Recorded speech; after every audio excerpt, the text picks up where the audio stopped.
Jason Walk. Walk in center. Batting second and playing shortstop, number 7, Jackson Willis. Willis at short. Batting third, DH, number 2, Easton Carmichael. Wasn't even close to it. I was the actual election. Batting fourth and playing right field, number 40, Sam Christensen.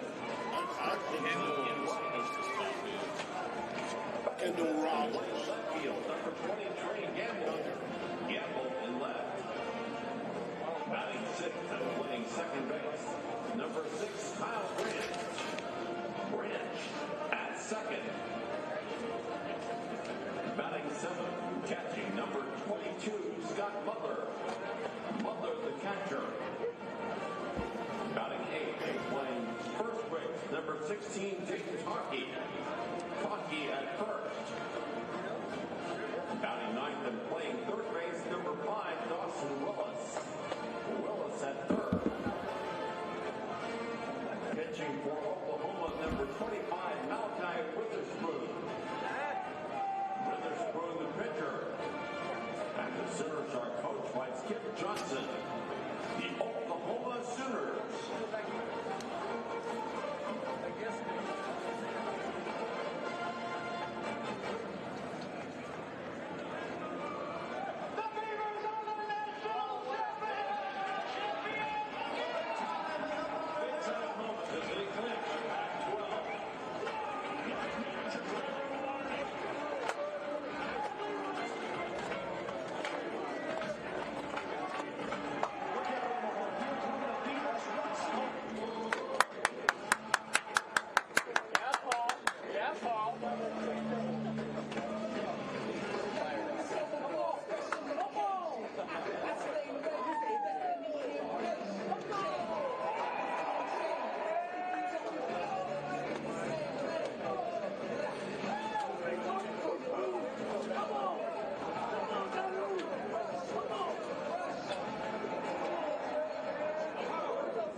And now, the starting lineup for the home team, the Oregon State Beavers.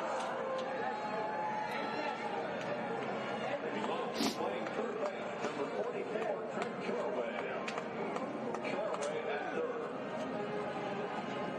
Batting second and playing shortstop, number 13, Iva Arquette. Arquette at short. Batting third and playing left field, number 1, Gavin Turley. Turley in left. Batting fourth and playing center field, number 4, Gallus Macias. Macias at center. Batting fifth and playing first base, number 22, Jacob Craig. Craig at first.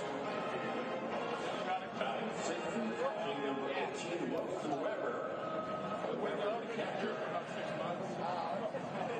Batting seventh, DH number 54, Tice Peterson. Peterson, DH. Batting eighth and playing right field, number 6, Easton Tall.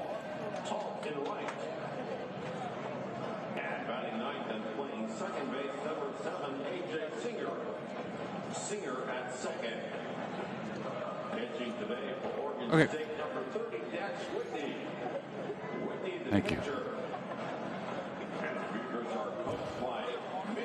Yeah, if nothing else, just the Beaver logo looks different from the orange behind it. So that's why it kind of threw me for a second. And looked, like I said, it looks a little reddish.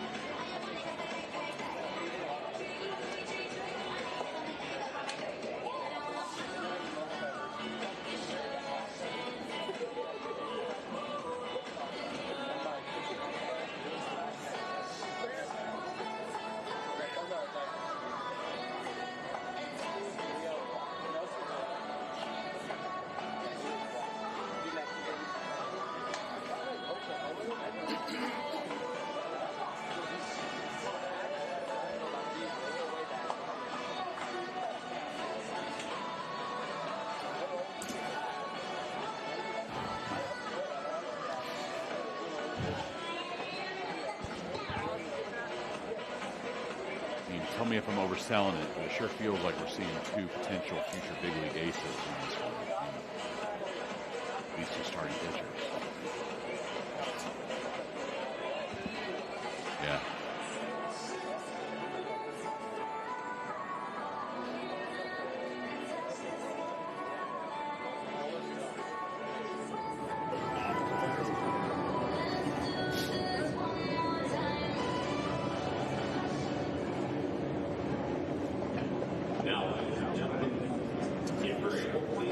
Okay. Control.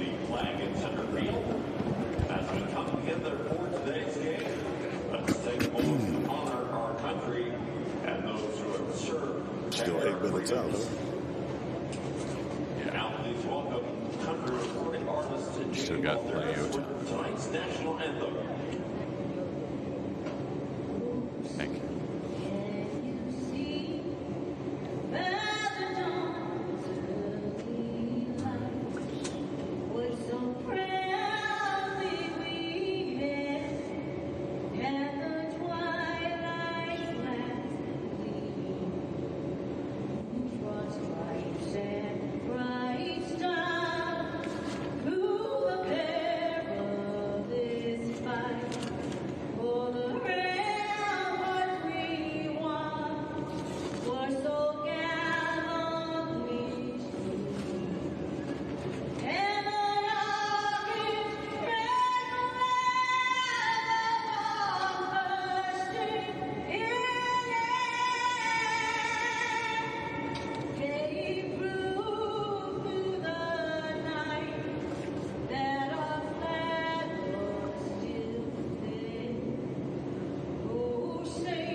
You want to start with Oregon State or Oklahoma here?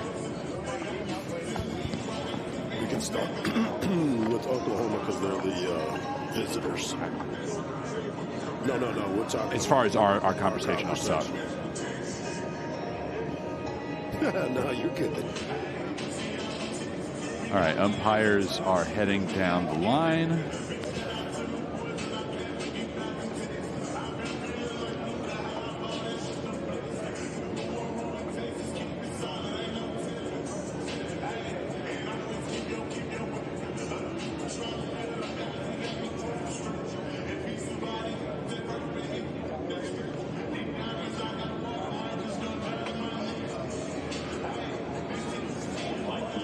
Today's umpire. At home plate, Jason Moore.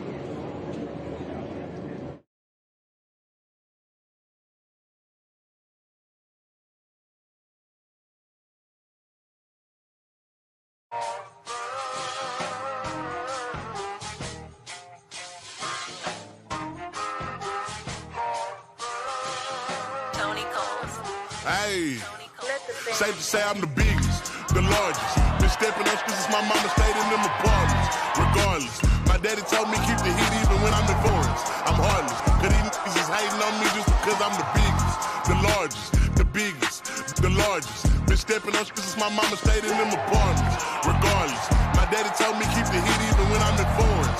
I'm heartless, cause these niggas is hating on me just because I'm the biggest, the largest, the biggest, the largest. Hey.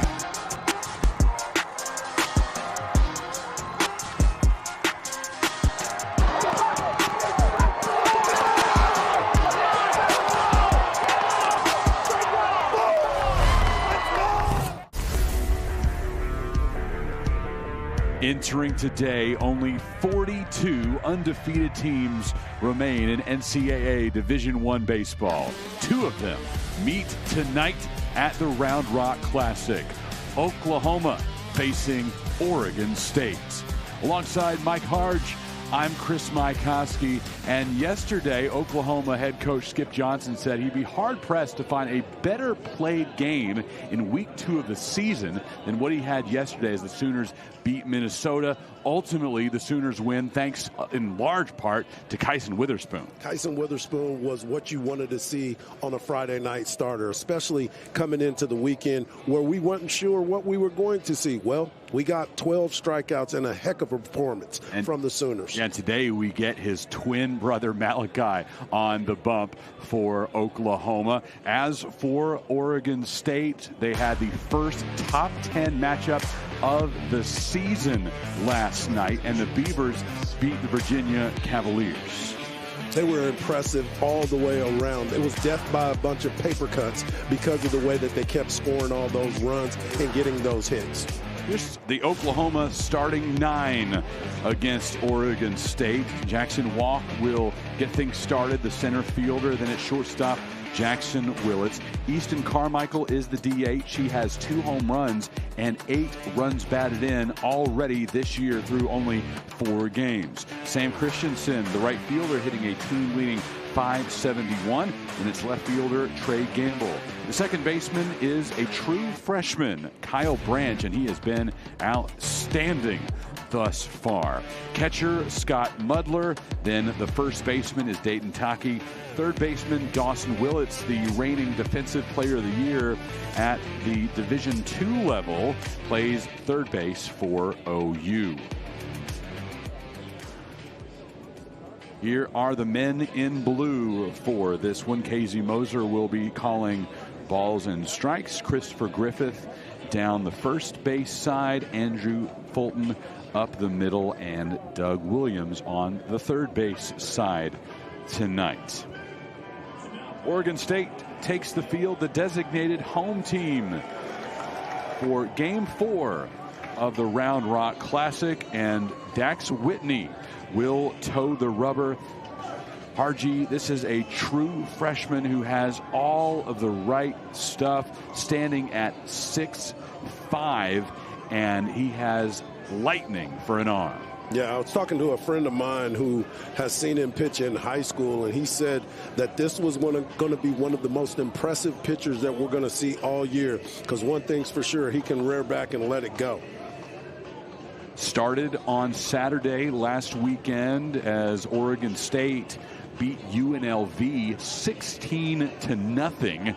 And Whitney went 5 innings, not allowing a run by the Rebels, gave up 4 hits. He struck out 8, walked 1, throwing 84 pitches. Young man coming out of Blackfoot, Idaho, where he was the #1 prospect in the state and the Player of the Year. Which is why my buddy gave me a call last night to tell me all about this young man.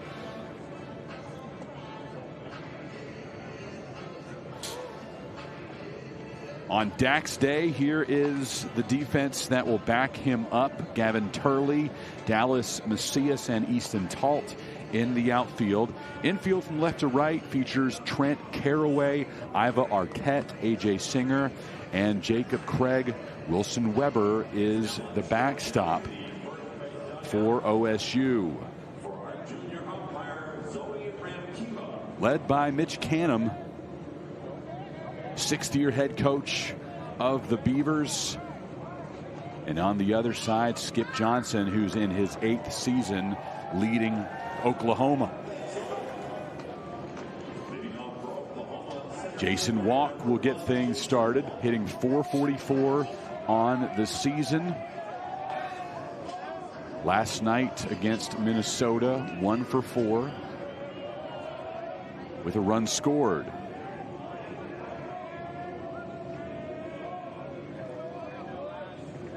Underway in the nightcap on Saturday, 4:32 start time.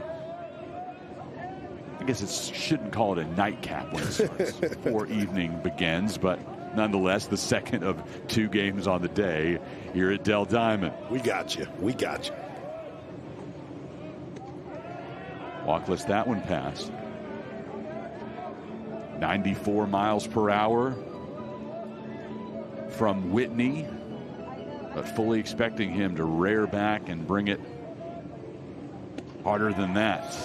That one coming in at 95 from Whitney, and Walk facing this big righty standing at 6'5". The shift is on against Walk. Watches that one go past. 95 mile per hour heat, low in the zone. He's going to be right there the entire game. Not afraid to challenge you. He believes in his fastball.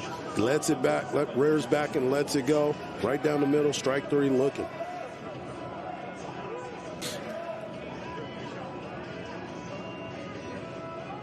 Jackson Willits next up for Oklahoma. 1 for 5 day for him. The Sooners only put together 5 hits against the Golden Gophers yesterday. Walk, Willits, Christensen, Branch, and Harris each with 1 apiece against the Gopher pitching staff. Sooners survived, winning 3-2. Whew. He just leans back and lets it go. Another 95 mile per hour heater. 1-1. Tap that one back.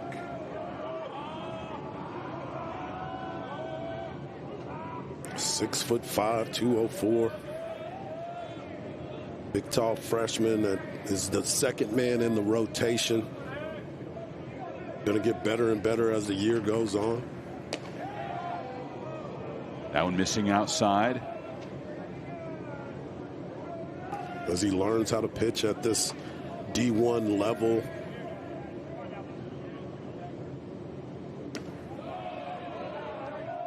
Two missing high, and now the count is full against Willits, who's hitting .286.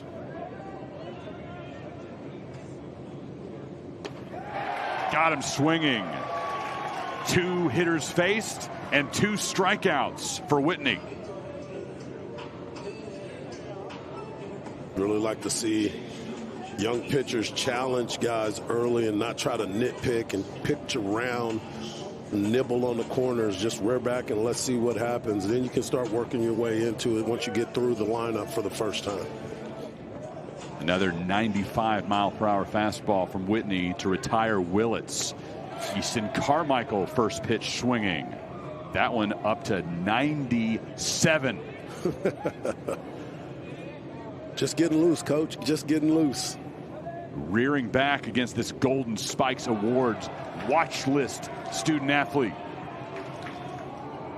0-2. The freshman looking to strike out the side. Can't do it with that pitch. Not off by much. No. Just barely high and away. 1-2 pitch coming from the freshman. And Carmichael fouls it back. Rookie versus veteran. Carmichael last year, an all Big 12 first team selection, all Norman Regional, all Big 12 tournament. 1-2 pitch. Got him swinging, and the freshman strikes out the side in the first. That latest pitch at 97 miles per hour. Not one, not two, but 3 strikeouts on the side, all fastballs. Welcome to Round Rock, young Mr. Whitney. We'll set the Oregon State batting order next. National champion! Third time in the modern era. Time moments as they clinch the Pac-12. Trevor Larnach.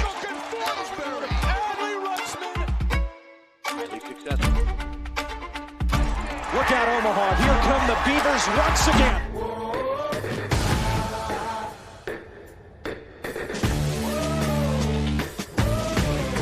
Now you've been summoned for a special occasion.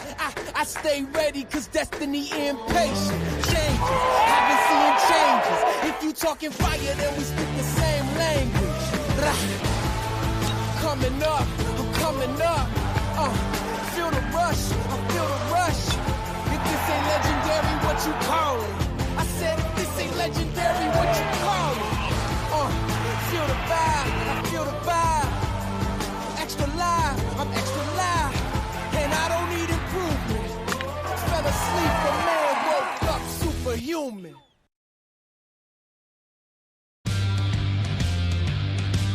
Round Rock Classic presented by Peak Events, home of the best outside of Omaha.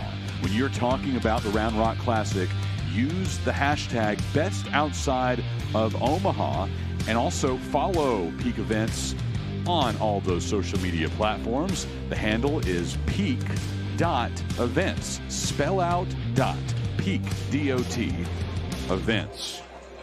Well, after the freshman Dax Whitney strikes out the side in the top of the first, here's what the Beavers will send to the plate. It all begins with Trent Caraway, third baseman, followed by Iva Arquette, shortstop, who's hitting a team-leading .444.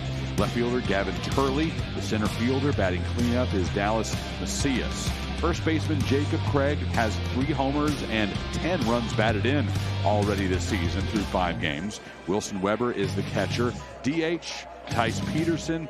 Easton Talt is in right, and A.J. Singer bats 9th. The second baseman had a 2-run single yesterday to break the tie against Virginia, and Oregon State went on to win that game 7-2. Malachi Witherspoon gets the start for Oklahoma. We saw his twin brother Kyson yesterday. This 1-2 punch from these brothers, something that is going to get a lot of attention nationwide this season. First pitch swinging for Caraway, trying to lift it over Branch, able to do so. It's a leadoff single for the Beavers. One thing about Caraway, he's definitely going to be aggressive at the plate. Jumped on the first pitch last night, jumped on it again today. Different result, got a base hit to right field as that ball ran in. And the interesting thing is Branch has been able to make some great plays out there, and that was just out of the reach of him. I was expecting another one right there. That's what we've come to realize with him. Nothing, it seems, is out of his range. And here's Arquette. Some big bats off the top of the order for Oregon State. Malachi Witherspoon, a junior transfer from Northwest Florida State. Got his first start as a Sooner last Saturday against Lehigh. Went 5 innings, allowing 1 run on 3 hits. He struck out 6 Mountain Hawks and walked 2 through 76 pitches and earned his first win as a Sooner.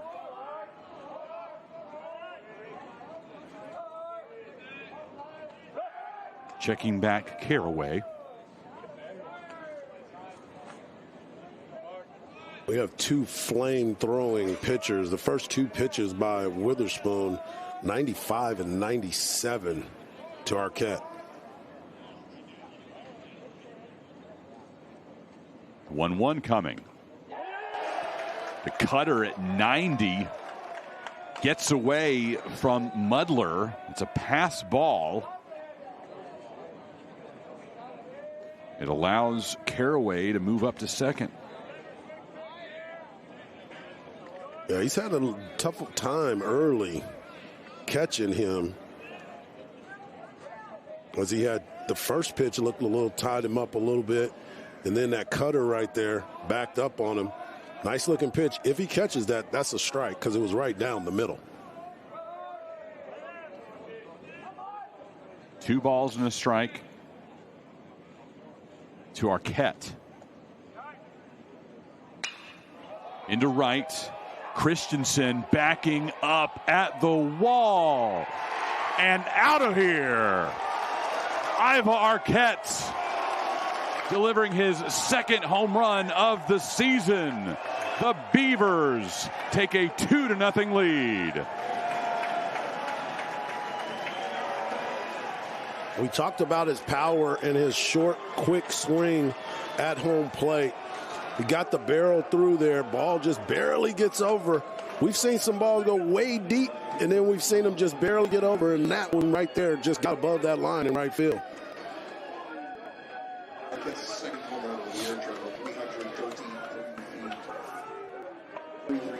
333 feet out of the park for Arquette. And you're living right in Corvallis right now. You watch your freshman mow down the first 3 hitters in the Sooner lineup. And then a homer in the bottom of the frame. OSU leads 2-0. Gavin Turley now.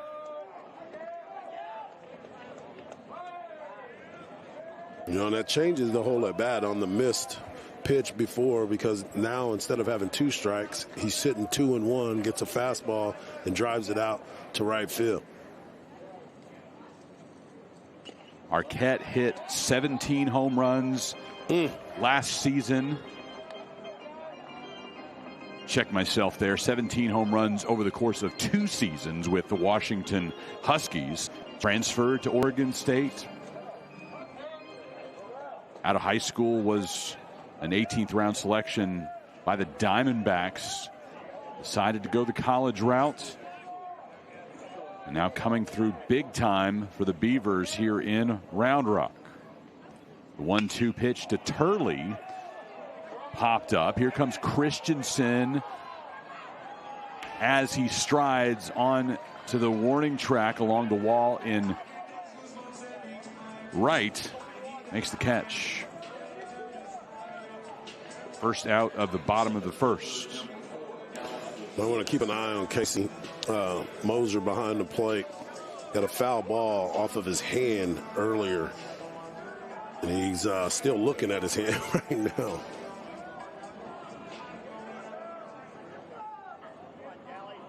We do have a rotation of umpires here in Round Rock. Hopefully no subs are necessary.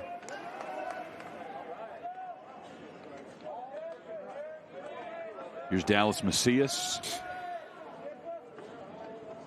Struggled to get the bat going in the early portion of the season. This is only week 2. Hit 100, 1 for 10 in the first 3 games.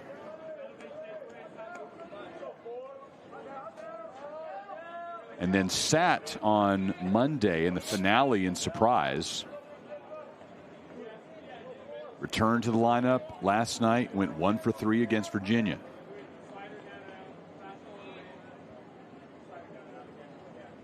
Oh, 2 pitch coming. Right back at Witherspoon. Underhand toss to Taki at first. Showing some athleticism there. Hard ground ball right back up the middle on a 97-mile-an-hour fastball. Being able to field your position. Settled down and got 2 quick outs after the big home run by Arquette. Brings up Jacob Craig.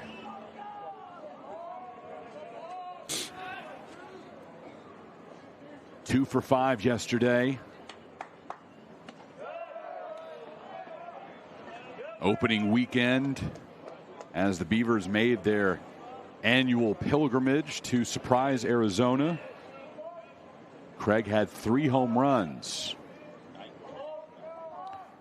and 9 runs batted in.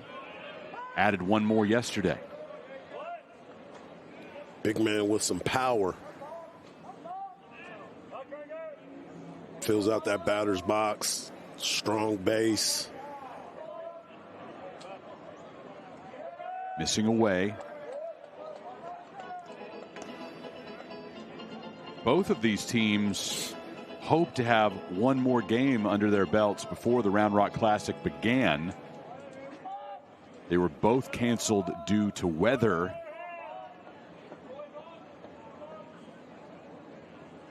Two-one pitch coming.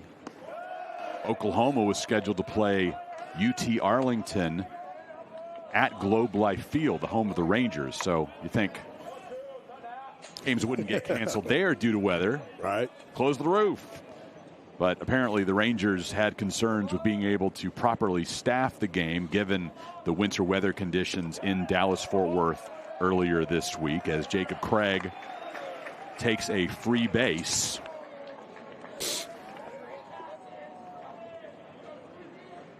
Now, Arlington ISD, though, did not close. Fort Worth ISD did not close. So if the kids can get to school, you would think the staff would be able to get to the ballpark. Absolutely.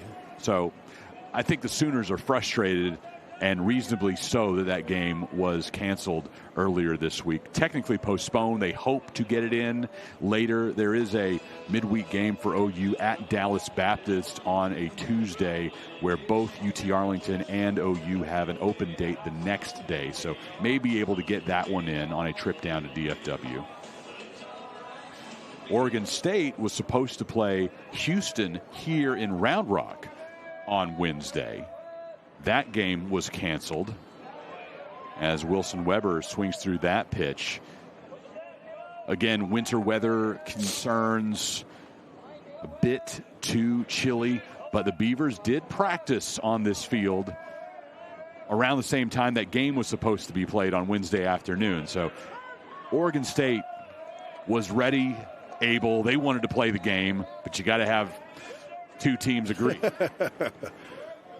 Well, the thing about it, too, you know, they're used to this type of weather and these conditions, and it's always funny to me when we have to deal in the state of Texas with this type of weather situation, people kind of freak out. Taki picks it up and tags the bag.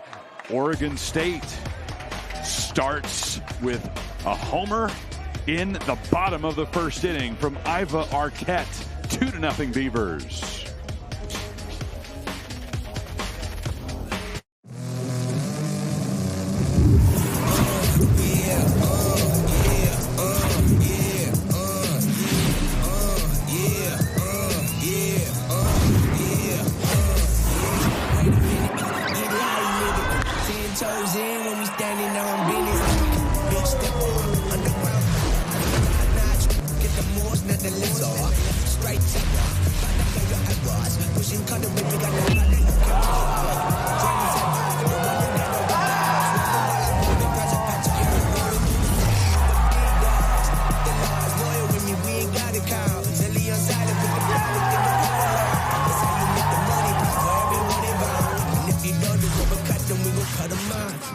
Got me looking back for every single time. Yeah, never got the goodie stuck in it inside the hoodie. I guess I just don't leave it for you. Body on my mind, we gon' run it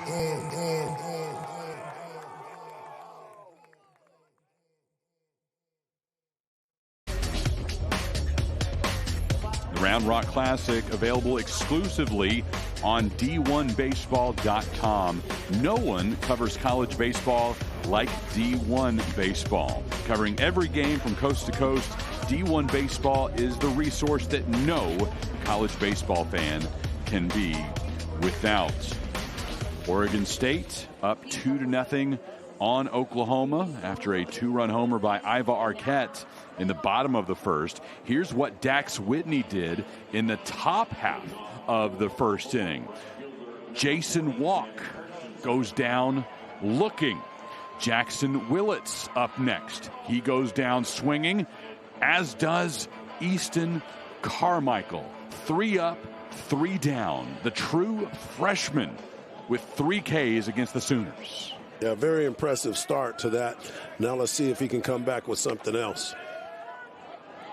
Whitney, last week in his first collegiate start against the UNLV Rebels, struck out 8 in 5 scoreless frames. And now no shade against UNLV, but certainly a step up in competition here against OU. Sam Christensen, Trey Gamble, Kyle Branch due up for the Sooners. Still feeling good with that fastball, being able to locate after getting ahead with the first pitch. And he's thrown 2 straight balls. 2-1 pitch, pop foul. On top of the luxury suites, a couple of them purchased down the left field line by Beaver fans. Down the right field line, you see some Sooners filling in the high dollar spots. 2-2. Got him. That's 4 consecutive strikeouts. Latest fastball coming in at 95. He believes in it. And you got to go with your best pitch at these times. You know, people always talk about, well, he only throws the fastball. Well, if you can throw it in 4 different locations and get guys to swing through it, foul it off, and then miss it, what difference does it make? First pitch to Trey Gamble.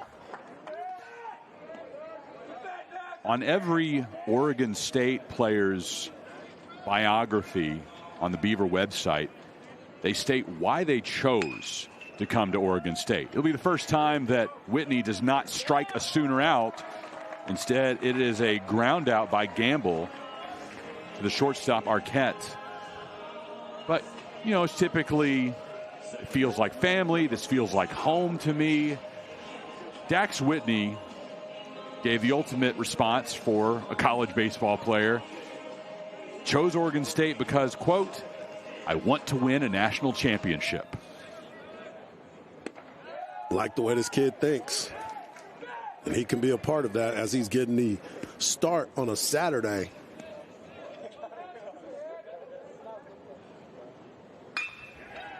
This one through the right side. First hit of the ball game for Oklahoma. It's freshman on freshman violence, Harji, as Branch comes through. Nice piece of hitting. Harder it comes in, the harder it's going to go out. Nice piece of hitting. Ball stayed away, stayed on it. Drove it through the 4-hole over there on the right side. Good piece. Kyle Branch has been impressive this weekend, both with the bat and in the field. Freshman out of Lucas, Texas, former Lovejoy Leopard, and now Scott Mudler steps in, the senior catcher for OU. Waiting on the 0-1 offering. Missing just outside the zone. Barely outside the zone. We have the advantage of TrackMan technology, better known as the robot ump, on our screen up here in the booth. That one was, in fact, outside. Unable to check his swing. Count it 1-2. I believe that's the first curveball that we have seen. Yeah. This outing. Yeah, Whitney's been pumping fastballs. See if he goes back to it here. 1-2. That one came in at 94.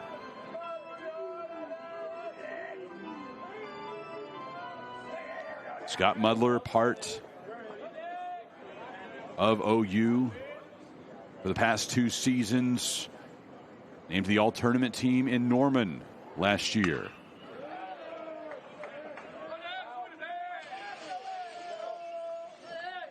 homered against Oral Roberts in that Norman Regional.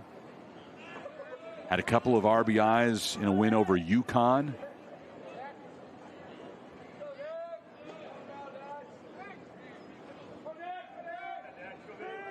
Two off the fists and foul.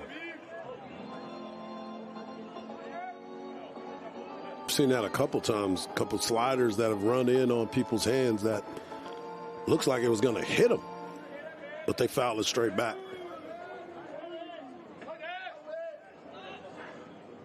Two count with 2 out and a runner on first for Oklahoma.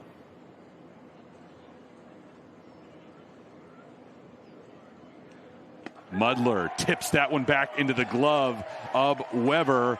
5 strikeouts through 2 innings for freshman Dax Whitney. Rearing back and throwing that one at 96.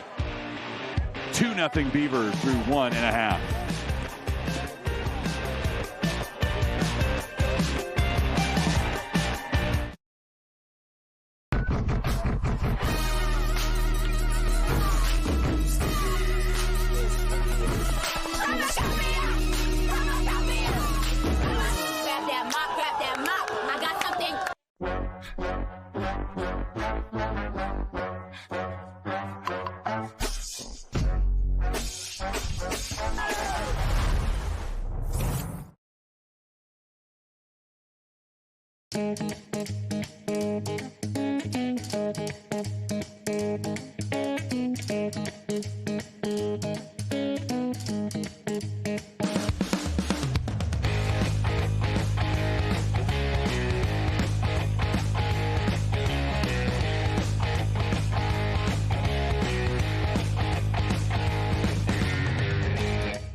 Round Rock Classic is presented by Karbach Brewing Company. Crafted for fun. Please drink responsibly. Appreciate the folks at Karbach taking care of us. I remembered to pick up my complimentary samples on my way out of the ballpark last night. You need to do the same this evening. I will definitely do the same this evening. Malachi Witherspoon returning to the mound for Oklahoma. Got off to a rough start, giving up a single to Trent Caraway, followed immediately by a 2-run homer by Iva Arquette. This is a young man who was primarily a closer last season.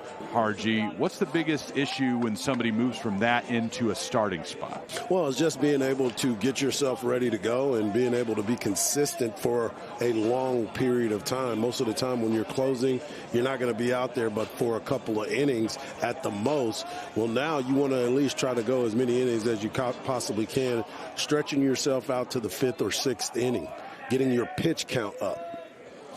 Tice Peterson be followed by Easton Talt and A.J. Singer for Oregon State. Missing inside.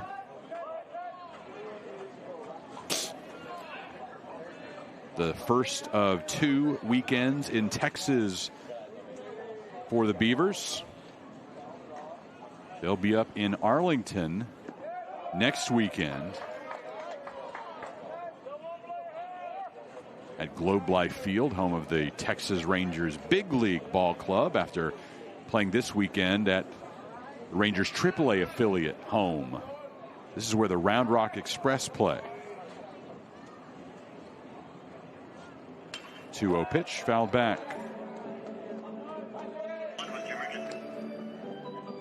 Baylor, Auburn, and Ohio State await Oregon State next weekend as part of the Shriners Children's College Baseball Series.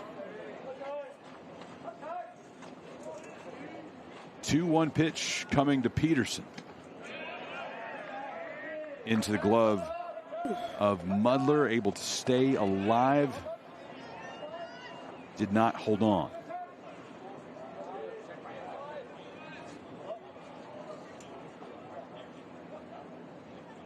Peterson watches that one trail off.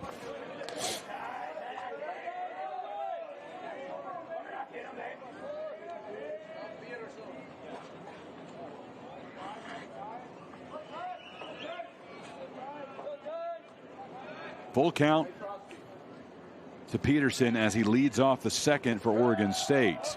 Missing away. Leadoff hitter aboard in both innings for the Beavers. I was interested to see that cutter being thrown in that situation.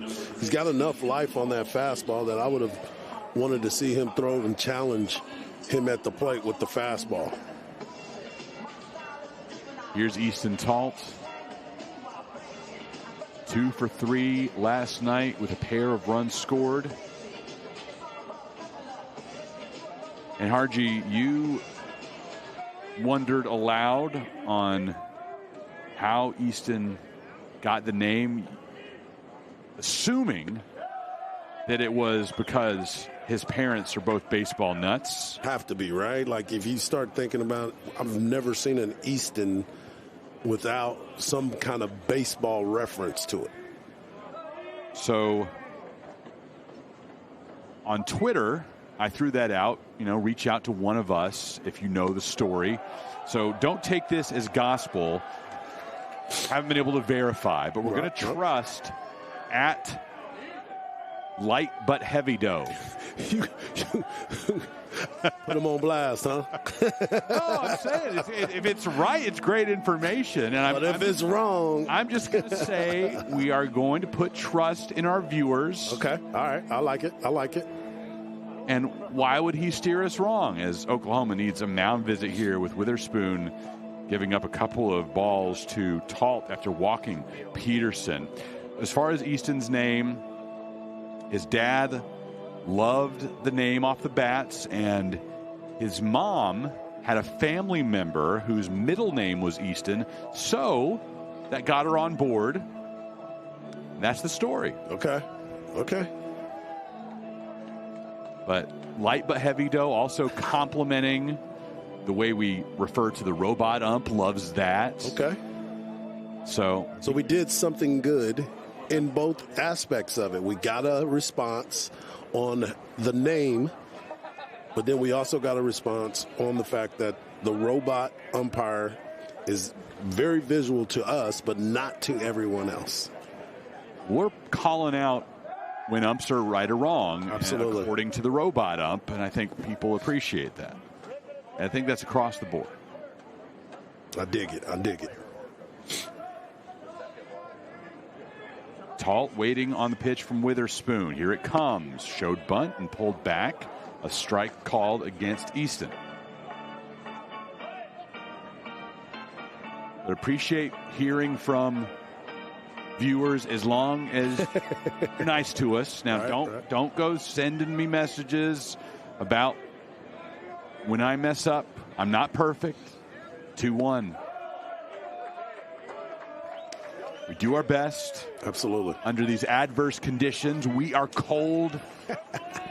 Our brains are not fully firing. My fingers are frozen. 3-1. I need to put in these hand warmers in my pockets that you gave me. I appreciate these. Break these out. No doubt. And Talt is aboard. 2 consecutive walks issued by the Witherspoon in the second, and A.J. Singer was going to have a chance after a big performance yesterday. 2 for 3, and brought home the go-ahead run for Oregon State in the 5th. Yeah, it was clutch last night for him to hit the ball down the right field line and drive in 2 big runs to break it open and get a little separation in last night's game.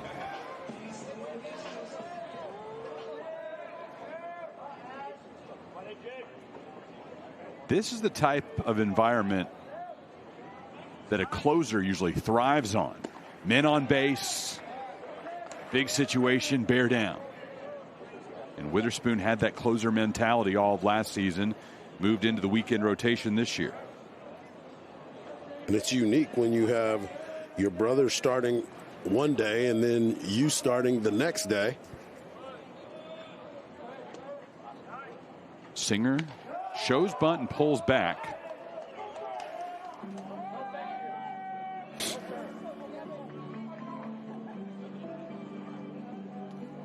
Corner infielders creeping in on the edge of the dirt and the grass. As Witherspoon prepares to throw, Taki makes his way towards home. Bunted foul.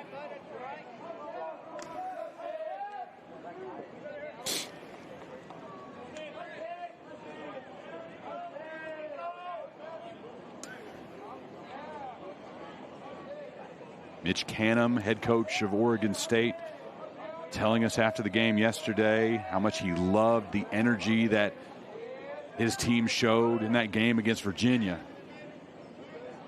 Looking for more of the same here against Oklahoma. 1-2. According to the robot umpire, that one caught the outside corner. But Casey Moser, our human ump, did not think so.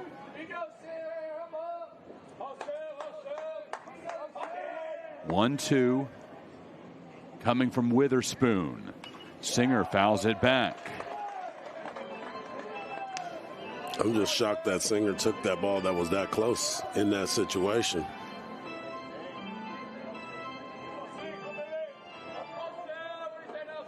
Count remains 2-2. Nobody out. Bottom of the second. Beavers leading 2-0. Staying alive.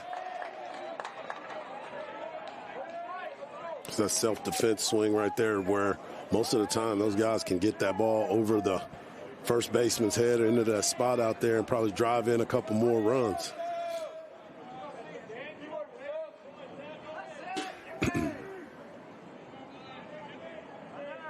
Again, the 2-2 coming from Witherspoon to Singer. And again, fouled back. Hard shot. Off the sweets. Young man got himself a souvenir.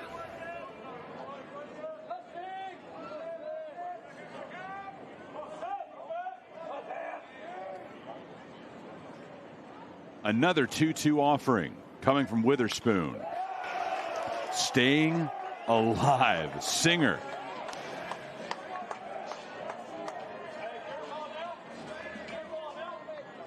These Beavers had a lot of time hanging out in the hotel this week without a game to play. Arrived here expecting a Wednesday matchup with Houston that was canceled.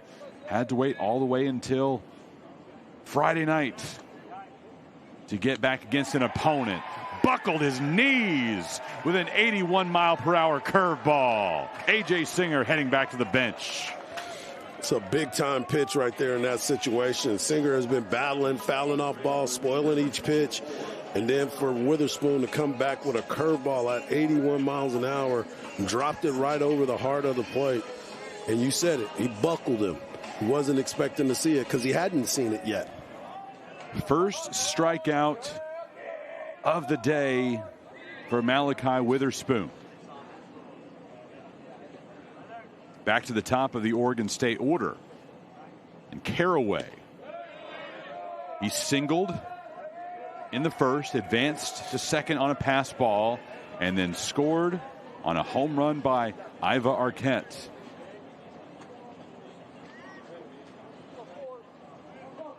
Preseason All-American Trent Caraway fouls that one back. Last year, Caraway had his season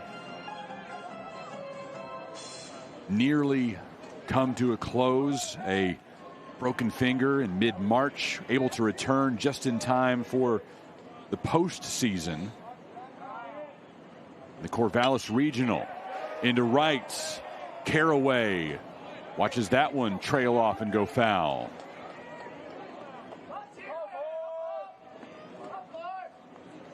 Ball ran inside on his hand, four-seam fastball at 97. Tried to muscle it out to the right center field or right field line. It just kept tailing away to go foul.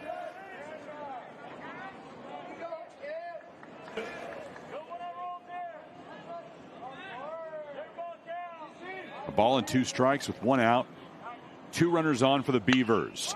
Big shot from Caraway. Traveling and brought in. Knocked down. Looked good off the bat, Harji, but died in midair. And that was a heck of a run out there by Gamble.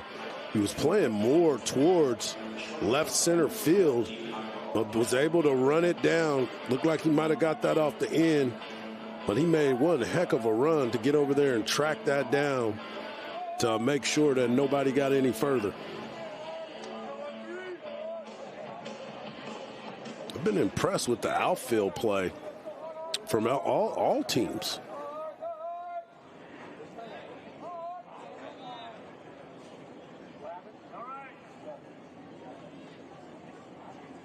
Arquette gets hit in the back.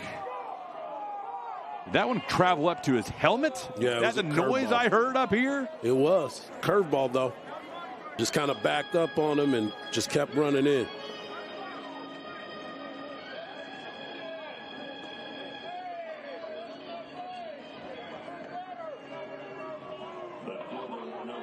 Arquette heading to first, plunked by Witherspoon. Yeah, off the back of his helmet.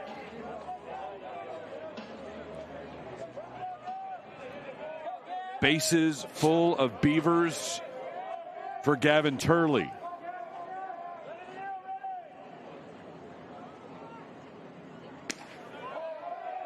First pitch just missing outside.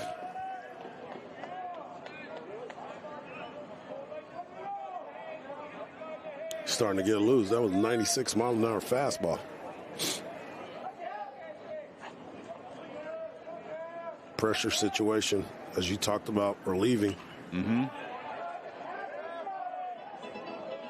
2 out, bases full. Facing Gavin Turley.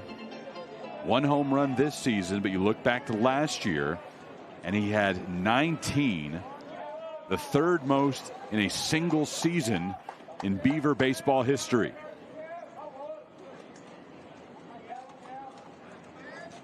One, missing inside. That kind of year placed Turley on the Golden Spikes watch list entering this season. That goes to the top player in the nation in amateur baseball.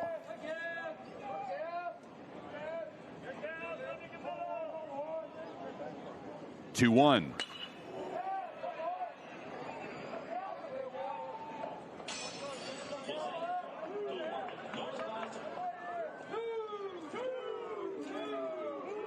So when you talk about somebody like Adley Rutschman winning that award, remember, it's not just the collegiate player of the year. All across amateur ball. A mix through the seasons between high school and college players. 2-2 with 2 outs. Right back at Witherspoon. Stabbed it with the bases full. Wow. What a play. We've gotten to see him be very athletic on a couple plays, especially with those comebackers right back up the middle. Great play. Oregon State leaves the bases loaded, and their lead remains at 2-0.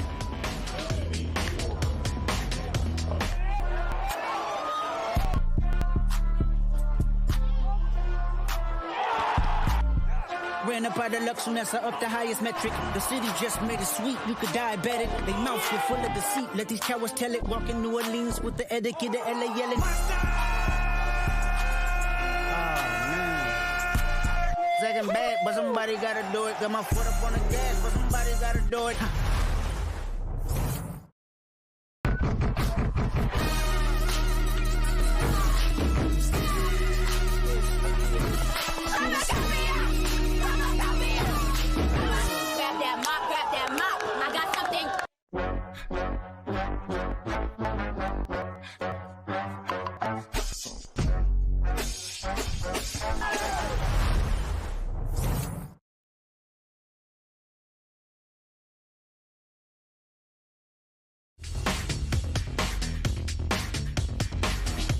Follow the Karbach Round Rock Classic on social media. There's the handle on your screen, at Karbach RRC.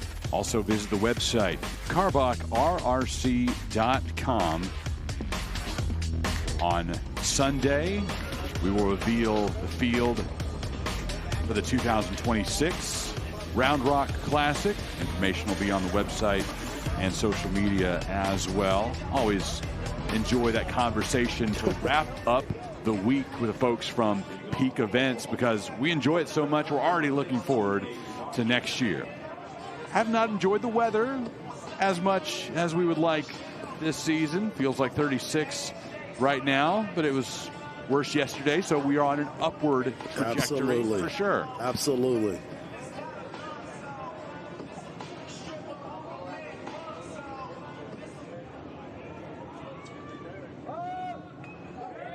Tap foul. Not exactly how you wanted to start off that at bat. That's for sure. Dayton Taki, Dawson Willis, Jason Walk due to the plate.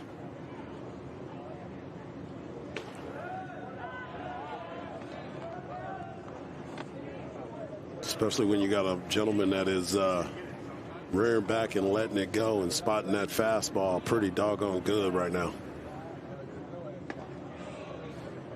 Missing high with that offering. Dax Whitney, 5 Ks through 2 innings. Allowed just 1 hit.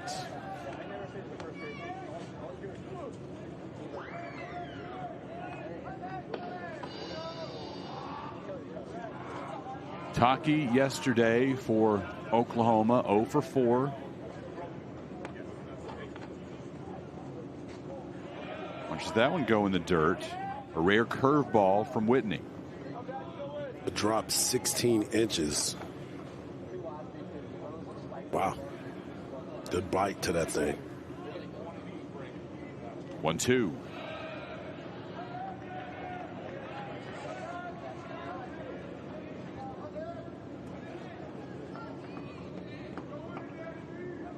Going back to what you said about Dax Whitney, thinking my thought of going to Oregon State is to win a national championship. That's how you become a part of it. You start being part of the solution to it. First walk he's issued today.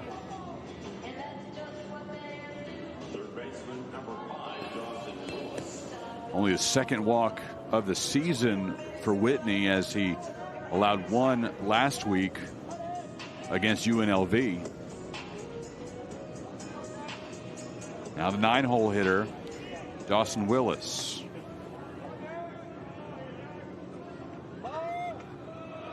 Pulls back on the bunt.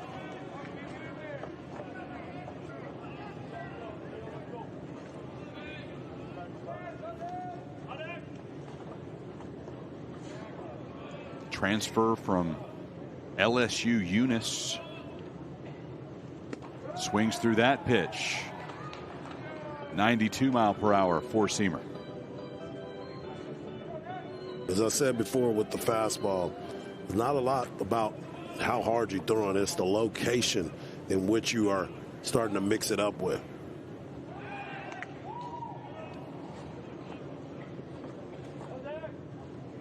I've got a good anecdote about that in relation to Dawson's hometown of Ruston.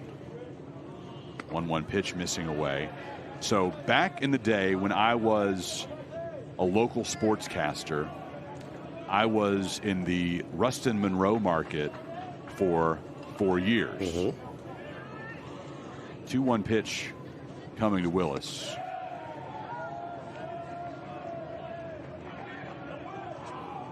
And we had a sweeps time feature called the Sports Challenge, where any viewer, as Willis pops this one up, should be the first out of the frame, brought in by Singer. Any viewer could write in with a challenge for me or for my weekend anchor, Matt Lincoln. Anything. So we played a lot. We played mud volleyball against ULM students during their on-campus tournament. We bowled against a senior state champion. We played doubles tennis as Walk flies into shallow left field, brought in by Turley. And a pitcher for Ruston High School challenged me, said I could not hit his fastball. Okay. I was a young guy at this time. I was not that far out of school myself. I could still swing the bat a little bit, so I went in pretty confident. And I rocked that kid. I mean, yeah, I'm 25 going against a high schooler, but he was confident and brash and like, I am going to show up this local NBC sports anchor and I'm going to be a star. I mean, this is pre-social media, so right. Local news was the thing back then, right? Everybody watched. That's how you got your sports news. You couldn't just get on social media to see your highlights. You had to stick around for 10 o'clock. So I hit a couple of gappers against this guy, and yeah, he's bringing pretty good heat. He was throwing in the 90s, but he wasn't allowed to throw anything else. That was the deal. He had to blow it past me with a fastball. Big swing and a miss. That's a curve from Dax Whitney for his latest K to get out of the third inning. And Oregon State maintains a 2-0 lead over Oklahoma. You're watching the Round Rock Classic exclusively on D1Baseball.com.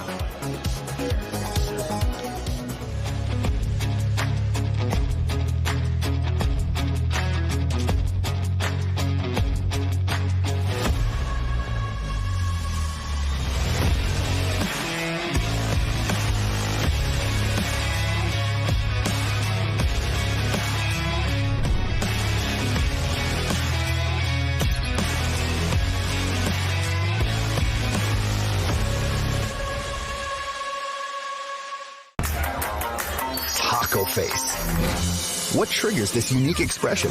Cooking your meal as soon as you ordered with the freshest ingredients. Are you ready to discover your taco face? Taco Palenque, food in real time, no matter what.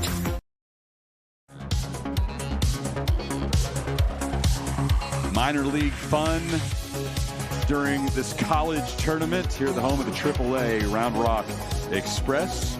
Here's what we've seen so far this weekend as Oklahoma got things underway with a clean 3-2 win over Minnesota as Kyson Witherspoon threw 7 innings, allowing just a single run that was hit on a blast by Josh Fitzgerald that cleared the wall in left, the only run he gave up on the day. He struck out 12. Oregon State beat Virginia yesterday evening, the first game this season nationally between a pair of top 10 teams. And then earlier today, Virginia over Minnesota by a 4-2 count. So our two winners from yesterday meeting in our second game of Saturday. The winner will have control in fighting for that championship belt. Harji, that is the ultimate prize. When you think of the WWE style, that's what these kids will walk away with, be able to add it to their trophy case or put it on display in their locker room, whatever they would like to do when they get it back to campus. But wear it around campus every once in a while. You know, that would be cool. You got a few days. I'd say the tournament MVP should get to wear it to class when you get back. Absolutely. I'm down with that. It'll be fun. People will be like, what is that? Then it becomes more of a marketable thing for everybody, because then they're going to go check it out. Then they're going to be a part of it, and they're going to see all the cool things that Peak Events does at these times. Dallas Macias for Oregon State.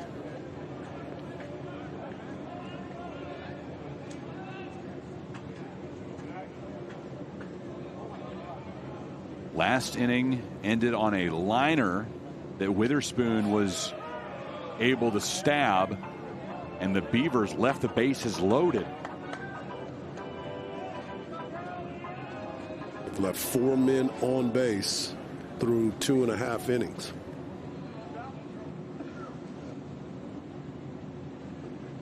Two.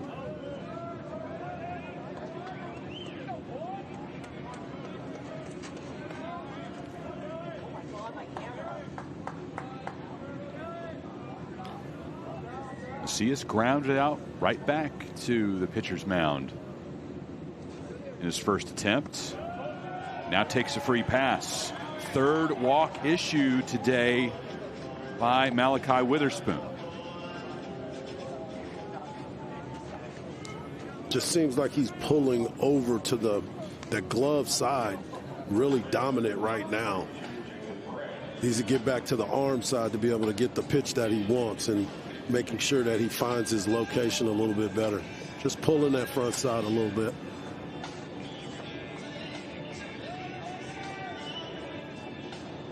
Witherspoon spent time with the USA Baseball Collegiate National Team last summer after helping Oklahoma to postseason success. Got a pair of saves in the Big 12 tournament and earned one in the Norman Regional against Duke.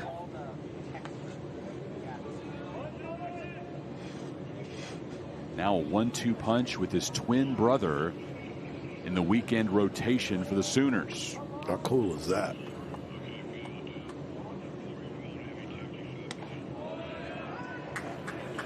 You think they're roommates?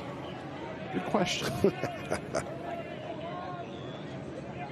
Some brothers would drive each other crazy if that was the case. But for some, it works. 0-2. In foul ground, brought in by Dayton Taki. When you list the top days of my life, probably finding out that I wasn't going to have to bunk with my brothers anymore, right up there, though. You got your own room. Yeah.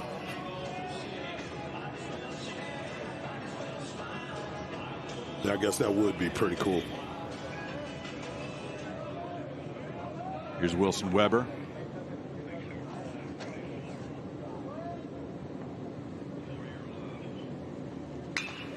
First pitch swinging, hot shot to right. Christensen able to bring it in.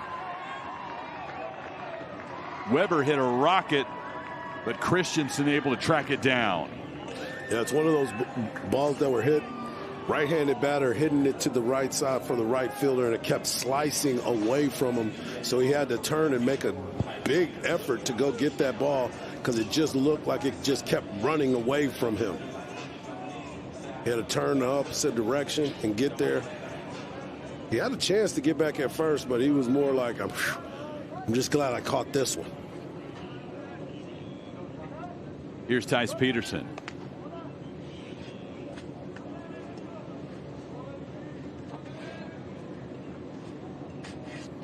So if all you know is that Kyson and Malachi are twin brothers, that's just a small part of their miraculous story, as they were raised by a single mom who went above and beyond to make sure that their baseball dreams would become reality. And for a long time, it didn't look like that would happen. It wasn't until very late that they got discovered and got an opportunity at the next level. A wild pitch allows Macias to advance. Got noticed, got a shot in JUCO, and kept working, earned a chance to play for the Oklahoma Sooners. And now they are the first 2/3 of the weekend rotation. And I know Skip Johnson real well, and, you know, that's the perfect guy to teach these young men how to throw strikes and be able to pitch in certain situations. Witherspoon here, though, 2 consecutive pitches to the backstop. And Macias now all the way to third base.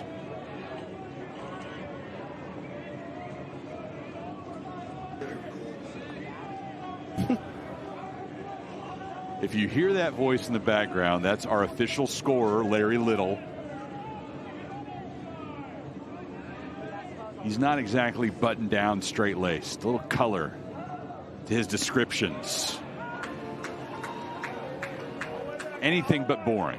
Anything but boring.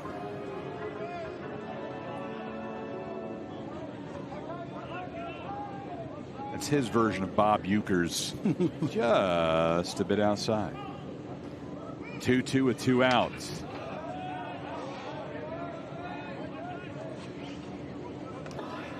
The penultimate row in that section.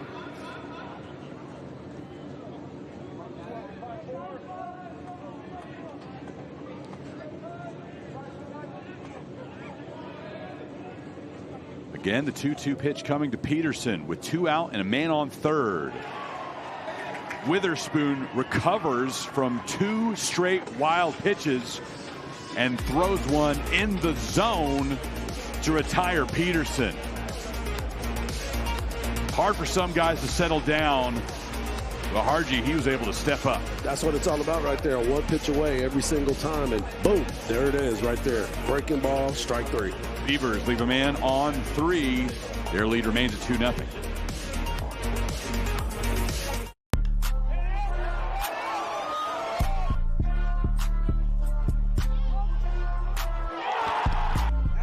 Ran up by the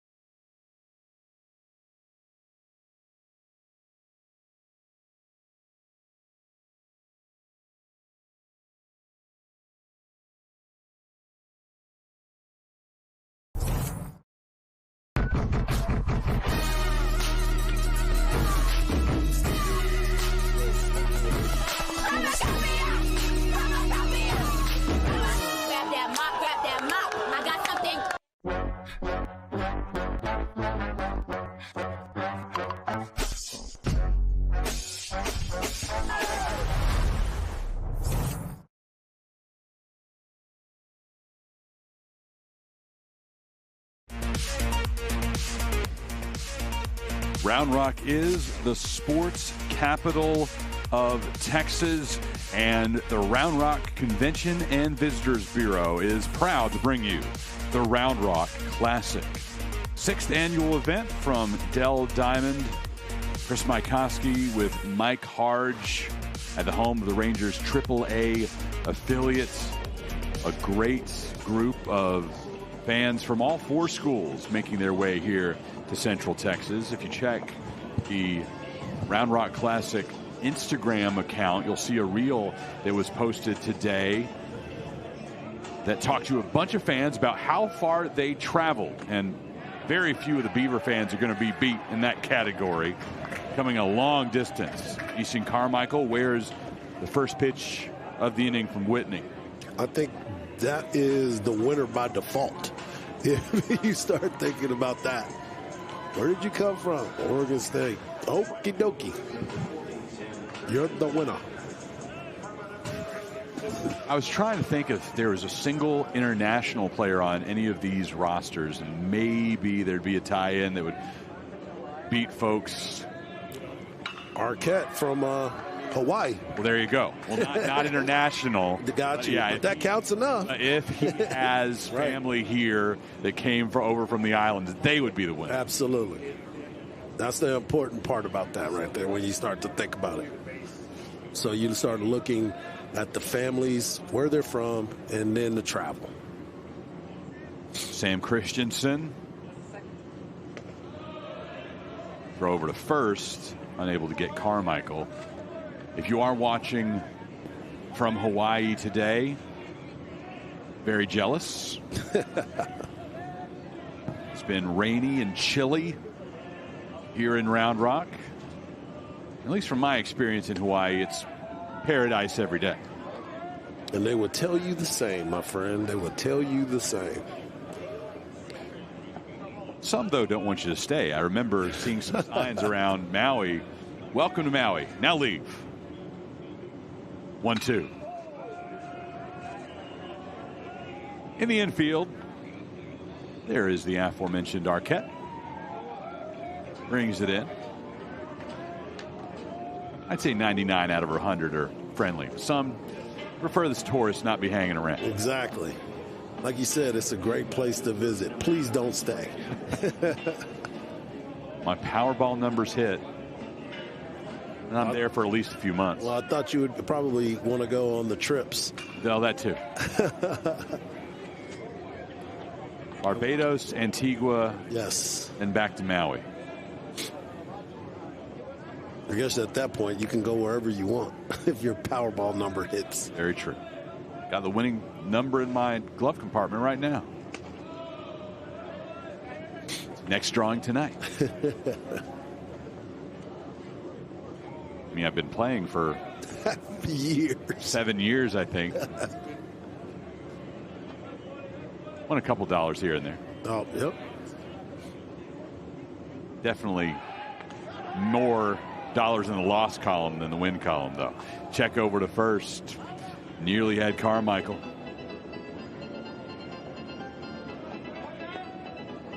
We're going to check on those trips in the next half inning.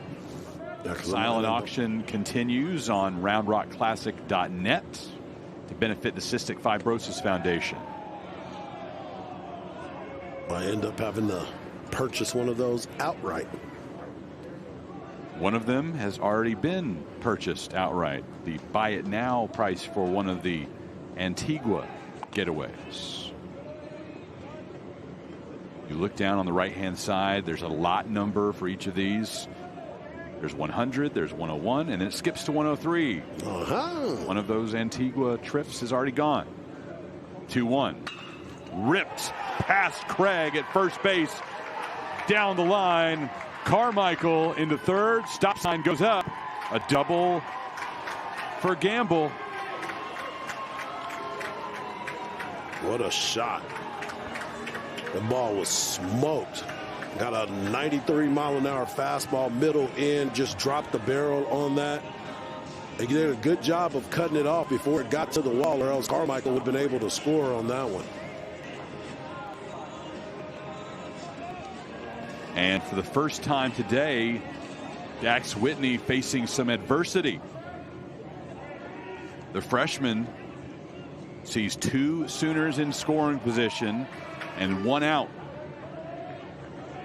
And Kyle Branch at the plate, the young man who picked up the first hit of the day against Whitney.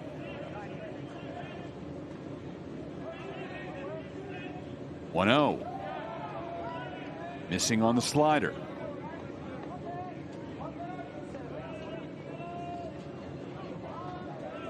Freshman versus freshman in this high leverage situation. Over the top of Craig's glove. It plates Carmichael and Gamble. Beavers and Sooners tied at 2. That young freshman against freshman, but that freshman from Oklahoma does not back away, continues to put pressure, and having a great weekend thus far. 2 for 2 today with 2 RBIs in a clutch situation. We got ourselves a ball game. Yes, we do. Kyle Branch with the RBI single against Minnesota yesterday. And another today against Oregon State. The number 7 team in the country, the Beavers, tied with Oklahoma 2-2 in this matchup of unbeaten teams. Mudler fouls this one off. Over towards the beer garden. 42 undefeated teams remained at the beginning of the day. It'll be cut to at least 41 by the end of it.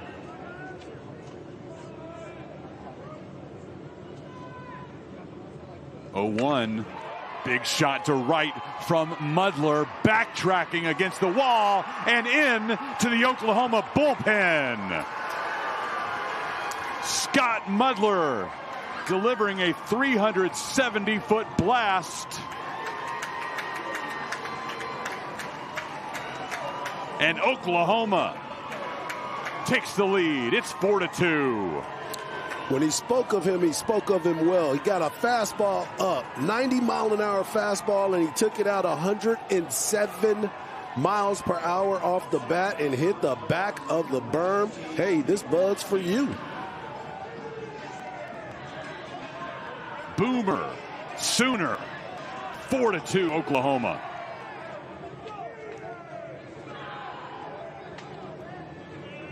Scott Mudler with his first home run of the season, his second and third runs batted in, and after Dax Whitney was dominant through the first 3 innings, having a lot more trouble here in the fourth.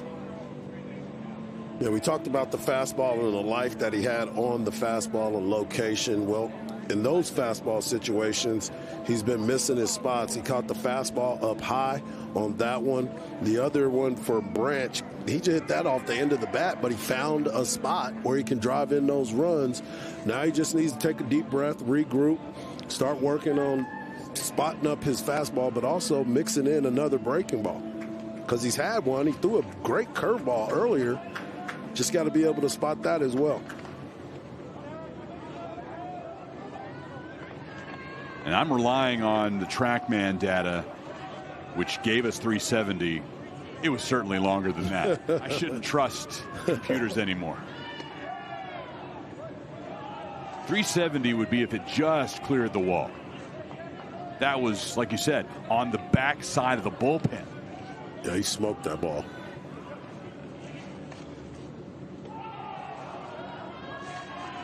Dayton Taki watches that one bounce in front of the plate.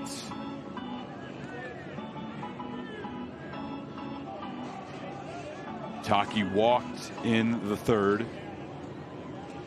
At that point, only the second base runner that Whitney had allowed.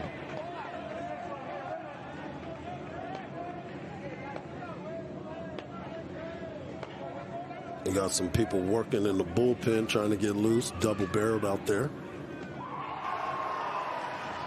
4-pitch walk issued by Whitney to Taki.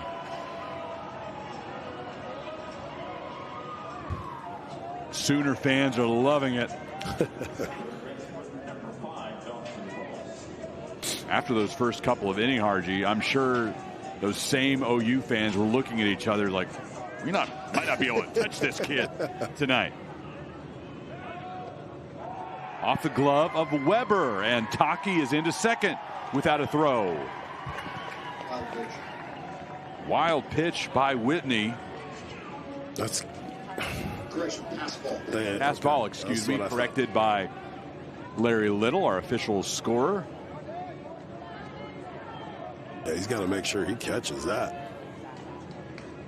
Unless there was a mix-up on the pitch selection. Dawson Willis, bottom of the order for Oklahoma.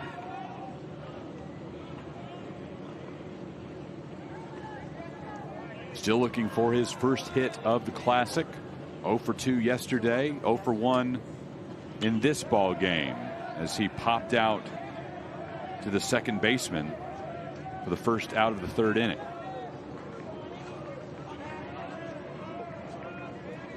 He's got a nice cut. Been on a couple of these fastballs that he's seen. He's fouling them back. Whitney missing away.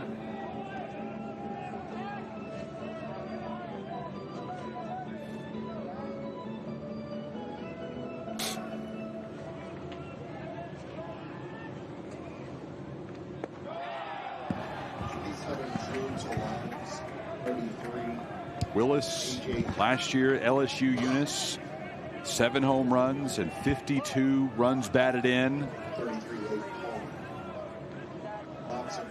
He has racked up 5 RBI on the year. Did all that last weekend against Lehigh. Takes a walk.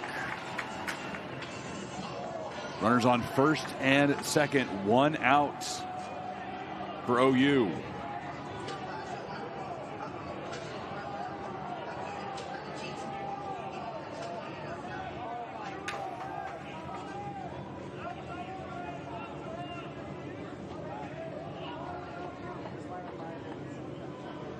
And that'll be it for Dax Whitney.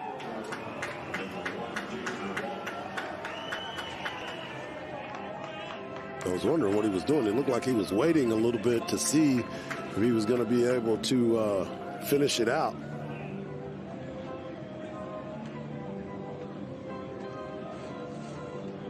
Great start to this one for Whitney. First couple of innings, 5 strikeouts.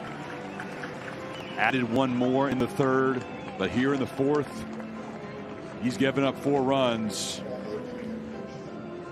And Leif Palmer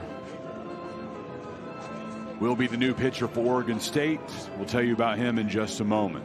You're watching the Round Rock Classic on D1Baseball.com.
Ran up by the Lux Unessa up the highest metric. The city just made it sweet.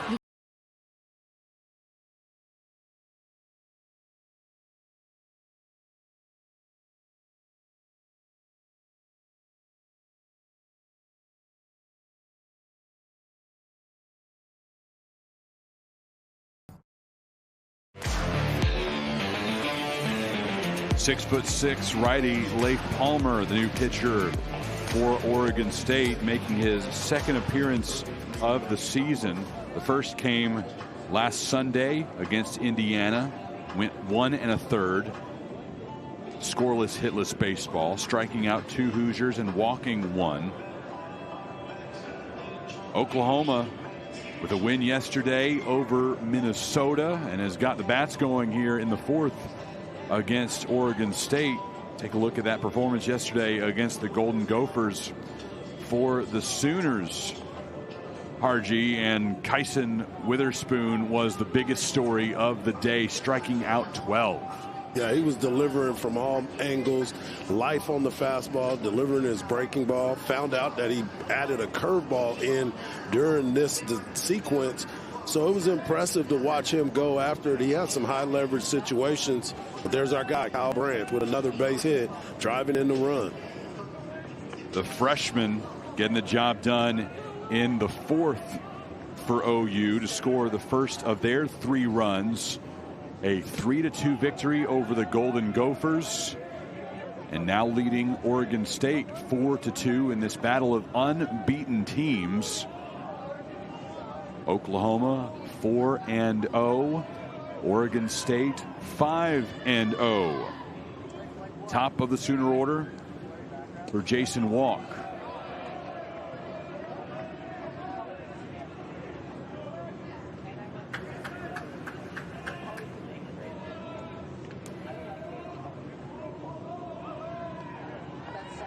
Walk waiting on a 2-0 delivery from Palmer.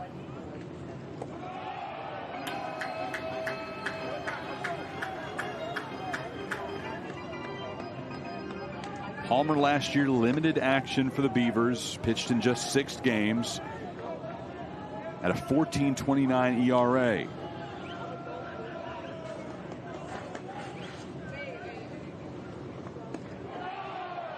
And Walk is aboard on 4 pitches. Yeah, this is going to be interesting right here. They're going to be able to get some really good location from Palmer, because Willits is one of the better hitters in the country, and this is a big situation right here. He can run a little bit too. It'll be tough to double him up. It's got to be sharply hit. Taki at second, Willis. Excuse me, Taki now at third, Willis at second, Walk at first. Bases full of Sooners. 1 out.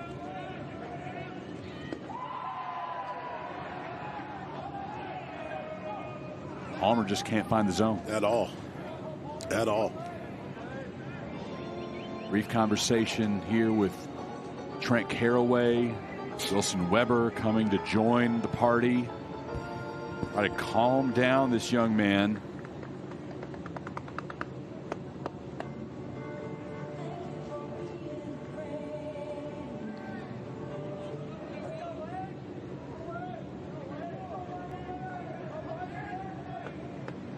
Two-0 count to Willits. All Big 12 tournament team member a year ago.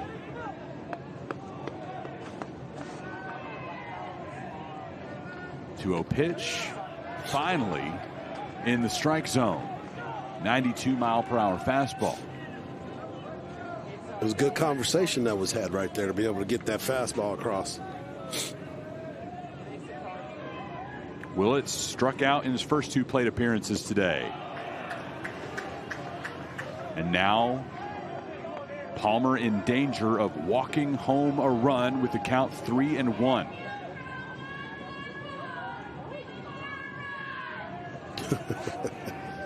Three-1 pitch coming. Right back at Palmer to the shortstop. Arquette stepping on second and over to first to end the frame. Beavers turn 2. That is the perfect spot, perfect situation.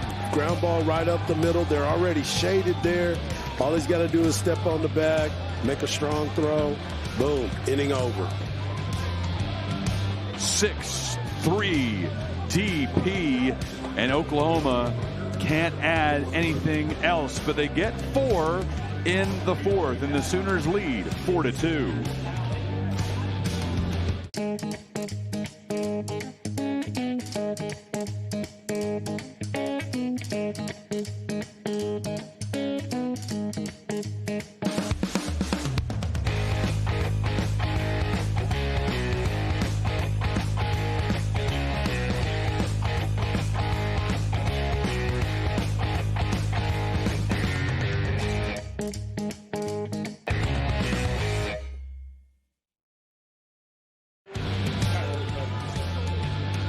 Time for our trivia question, brought to you by Cystic Fibrosis Foundation, the primary beneficiary of the Round Rock Classic.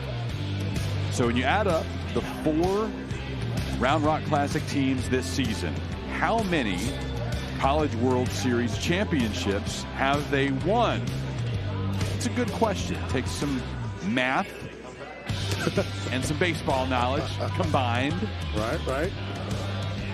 If you've been here to the ballpark, you actually see this fact on display on signage as people walk in, talking about the number of championships combined, number of World Series appearances combined, MLB draft picks, just all the history that these 4 programs possess between Oklahoma, Oregon State, Virginia, and Minnesota.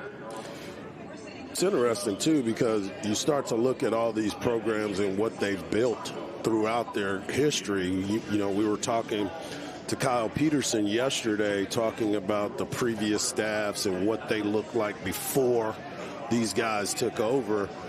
And there's a lot of talent that have come through all of these universities that we've been able to watch.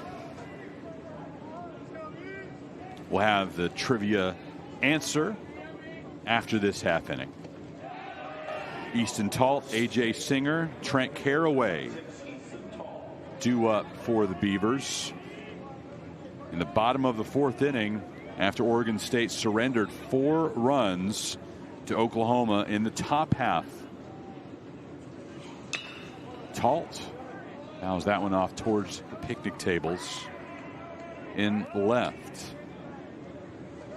Simultaneous peak events tournaments happening this weekend here in Round Rock and in Jacksonville, Florida at VyStar Ballpark, where Alabama and NC State are meeting in the second game of the day. Coastal Carolina beat Ohio State in the opener in extra innings.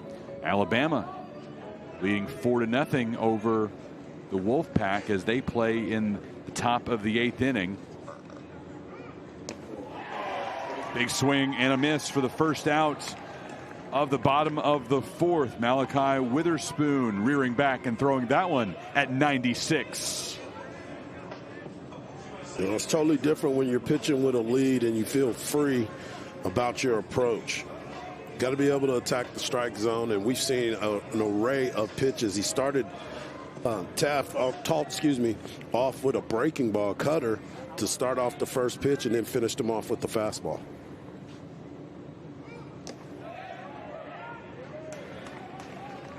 Back to A.J. Singer, the 9-hole hitter. Struck out looking his first time up.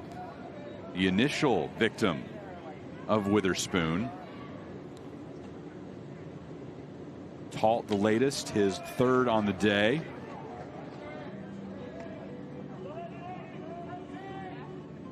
If you could pinpoint it, Harji, what's the biggest difference between the two brothers in the way they approach the game from the pitching mound? Well, if you're looking at them, they look the exact same, hence the twins. Oh, yeah. But the way that they've been able to mix up their pitches in the location of the release point from one to the other. Kyson was coming a little bit higher of a release point.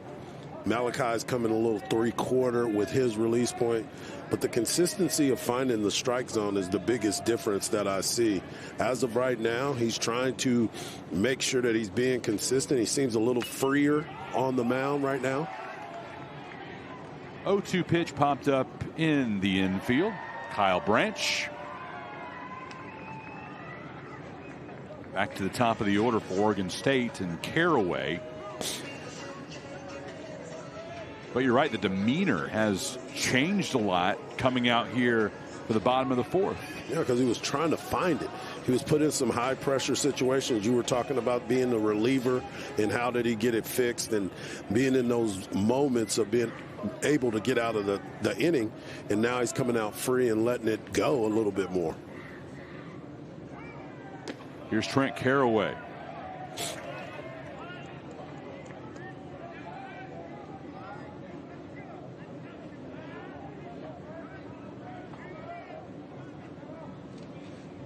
Oh, 1 pitch coming from Witherspoon to Caraway, fouled back. Caraway's mindset as a leadoff hitter is, I'm coming to bang. I'm not waiting around. If it's close, I'm letting it fly. 0-2 count with 2 outs. Witherspoon starts to walk towards the dugout after that 96-mile-per-hour fastball. According to the robot umpire, Harji, that's a strike. All day and twice on Sundays, but today is Saturday, so they're letting it ride. 1-2 pitch. Caraway. Wow. Out Witherspoon, couldn't do it. Taki feeds Witherspoon, and the pitcher beats the hitter to the bag. What a play, ranging far to his glove side. and being able to get there on time, a little rough, but they stuck the landing. Through 4 in Round Rock is a 2-run lead for the Sooners.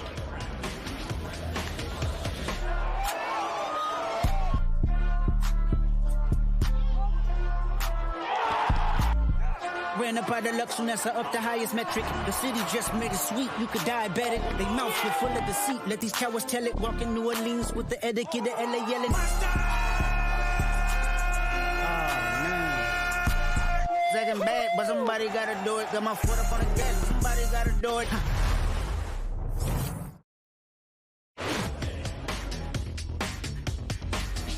Trivia question sponsored by the Cystic Fibrosis Foundation. You have to have a little knowledge and be able to do a little bit of math for this one. Add up the World Series titles from these 4 teams in the Round Rock Classic.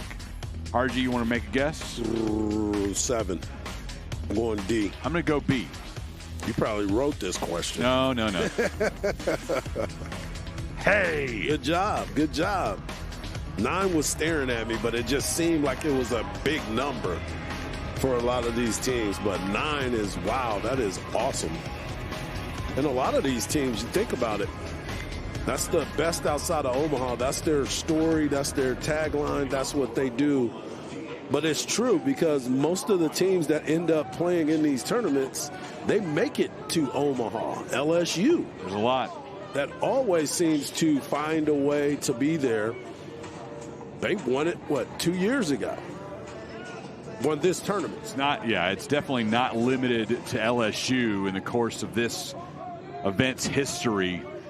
There have been a lot of squads that start their year in Round Rock, end it in Omaha. And for 3 of the 4 who are here this weekend, you would not be shocked if they make it this year. Minnesota is building. First-year head coach. It's been a long time since the Gophers have reached the postseason. But the other 3 been there recently. They've won national championships. Sooners batted all the way around in the 4th. Easton Carmichael began that inning being hit by a pitch. He starts the 5th as well, and this time flies out to center. Well, you think about it, Stanford is a team that finds its way back to Omaha after playing here in the tournament.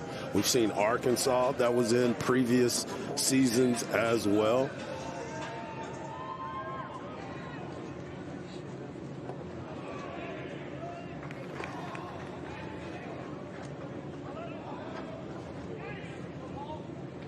All about raising the championship belt this weekend, but the bigger picture is to get a good idea of what you have on the roster here in weekend number 2 when this tournament is always held. There's not a whole lot of time between this event and when conference play starts. Not the case for Oregon State this year as they play an independent schedule, but you always hear that from the coaches. We want to be right when we get into league play. Absolutely. And being right means playing some top competition before you get into those situations.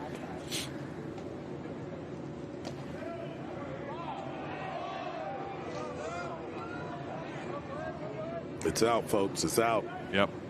Way out. Beaver fans have been the most vocal when they don't like a call, and 9 times out of 10, the umpire was right. This is my first time being around Beaver fans and being around that atmosphere of what they bring. I love their energy. They are definitely passionate about their baseball team. They travel well. It's been very impressive to hear and watch these folks come in and support their squad. On the full count, missed to Christensen, aboard with 1 out. And we've talked at length this weekend about Oregon State playing an independent schedule this weekend. 2 years from now, the Pac-12 will be reborn in time for the 26-27 school year, so the 27 baseball season. Bottom of the screen, you see the teams that are currently set to be in the Pac-12. 3 of them don't have baseball, though. That's going to be interesting.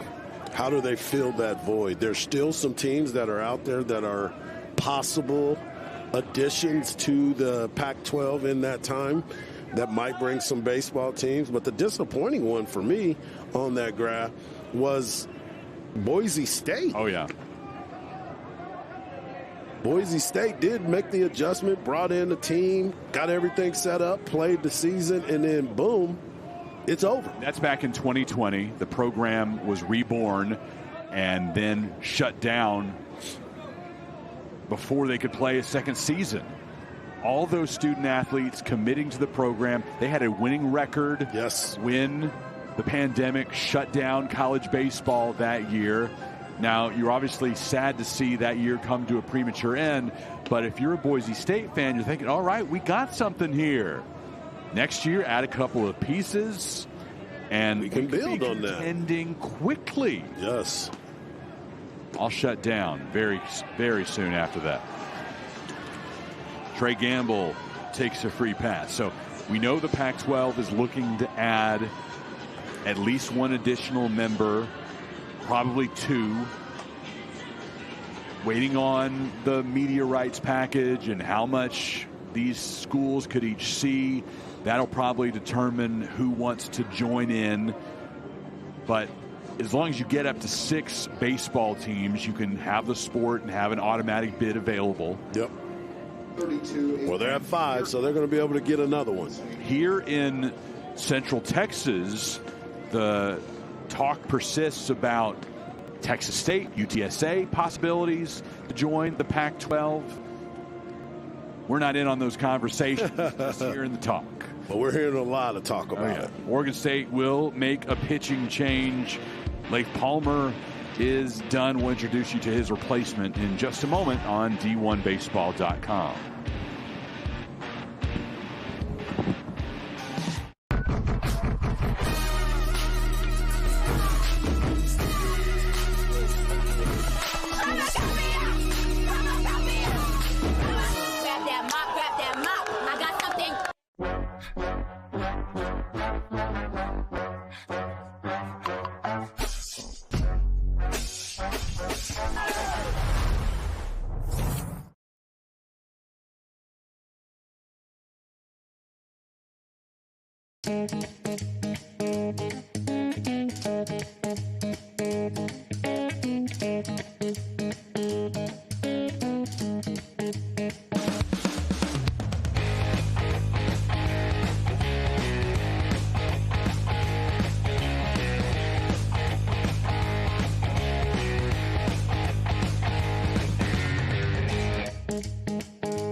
Second appearance of the season for A.J. Hutchison.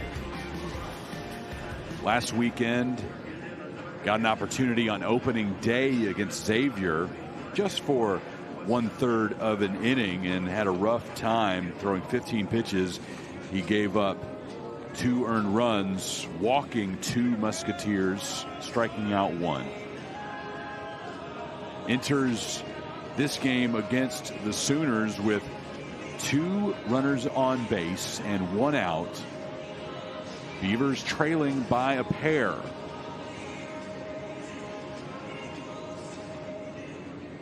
Both of these teams looking to stay among the ranks of the undefeated. 42 D1 squads still with unblemished records entering the day.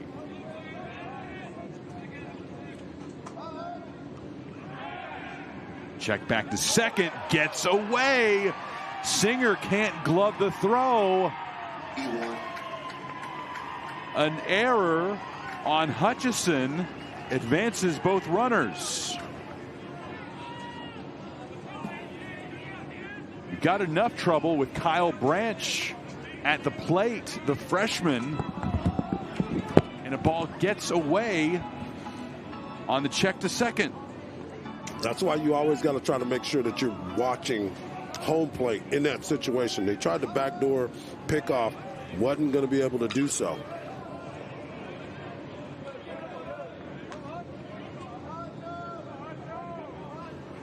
Branch, last time up, delivered an RBI single.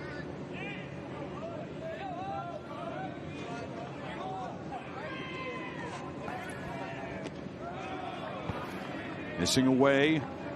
So Christensen moves to third, Gamble to second.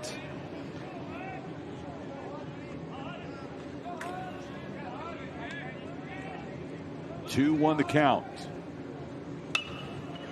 Through Hutchison.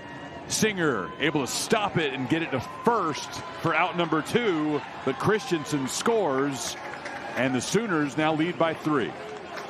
Situational baseball. Another great at-bat by our guy Kyle Branch, who's grown up a lot this weekend. True freshman, doing situational things, playing the game the right way. Not only advancing the runner to third, he got himself an RBI up the middle. 5-2 Oklahoma. Last time up, Mudler with a 2-run jack.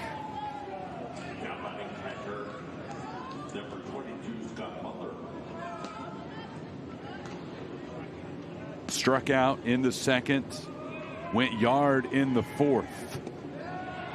Swings and misses at curve from Hutchison.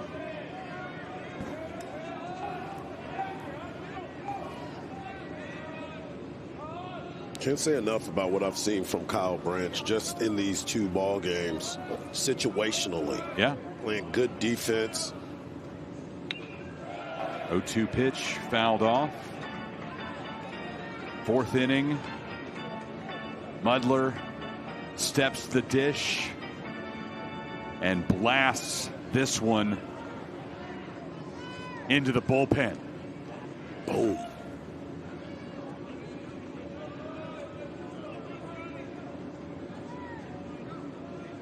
Nice swing, short and compact.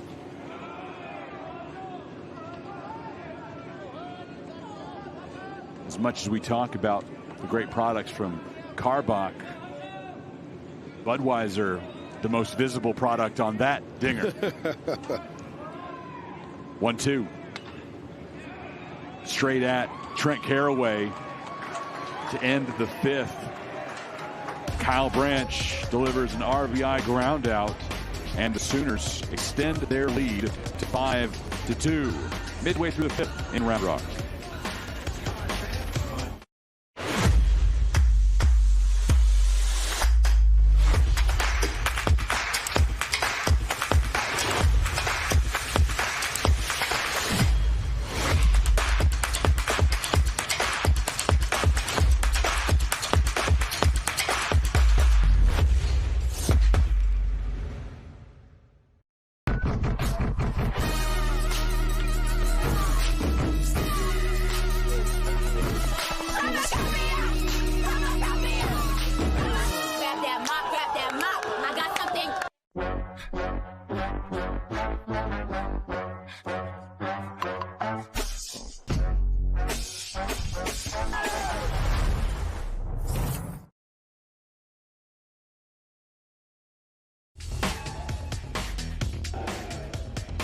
Thanks to our friends at Brown Distributing Company for being part of the Round Rock Classic and making sure every fan at Dell Diamond has access to Karbach Brewing Company products. I'm Chris Mykowski. Mike Harge is alongside. Thanks to all of our members of the crew this weekend, braving the chilly elements and through a big chunk of the day having to brave rain. Thankfully gone now, but I was certainly worried, I'm sure you were too, that we were going to have to suspend play for a little while, but never got heavy enough to where the coaches or the umpires thought it was time to stop. Yeah, I was looking around trying to watch the ground crew to make sure that, hey, watching them to make sure that it wasn't going to jump off like that. And it just kind of passed by, and now we've been playing some really good baseball, getting a chance to watch all these quality teams continue to make it. And it's been fun. I have to say, this has definitely been fun watching some of these teams that have these stars that are delivering. 40 degrees right now in Round Rock, Texas. Light winds, making it feel just a couple of degrees colder. But we feared the worst and hoped for the best, looking at the hour-by-hour forecast today. Anytime you can get both games in every day, that is one of the biggest keys to a successful tournament. We've had other events where a full day gets washed out, or you have to move games to another day. As long as you can stay 2-2-2, makes it very doable. Thumbs up.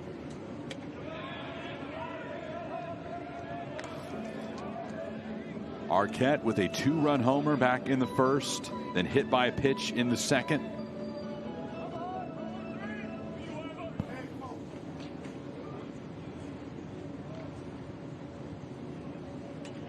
Fouls that one back.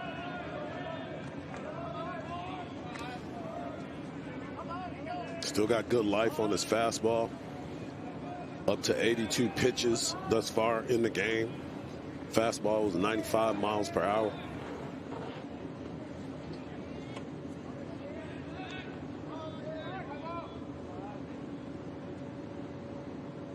Two coming from Witherspoon. Fouled off of Arquette. Nice cutter right there. As you talked about, 95 mile an hour fastball, and then comes back with an 87 mile an hour cutter.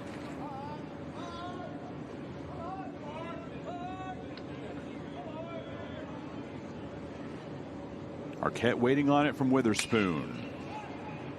High fly into the corner, waiting on the call, and it gets above the railing. Another one over there. Christensen was giving chase, but just out of reach.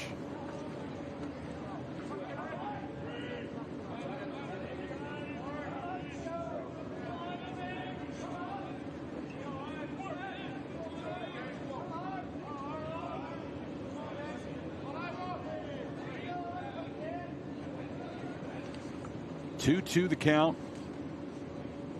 Here it comes. Arquette fouls another one off. This one off himself. And just looking at that shot into the corner there, got above the railing. But that is probably the oddest part about this ballpark, is the corner outfielders having to deal with those angles on fly balls as they approach the wall, which is very close to the line. Arquette delivers a base knock to lead off the fifth. Guy can hit. He's got a lot of pop in his bat. I'm loving the fact he's a big guy, 6'4", 6'5", but he fills out that batter's box and gets that barrel working easily through the zone. Arquette had an RBI in yesterday's game, a double against Virginia, a home run today. Certainly making a case for an all-tournament selection at shortstop. We'll fill out those ballots tomorrow. They are due at the beginning of the ninth inning of the tournament finale.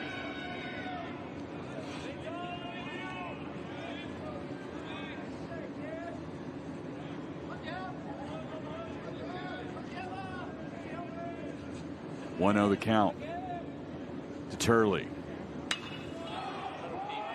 Popped up in the infield. Branch brings it in. That ball was skied. Yeah.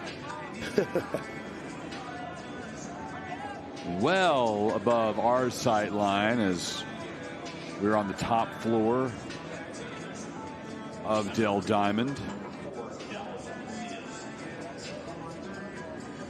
Mound visit coming for Malachi Witherspoon.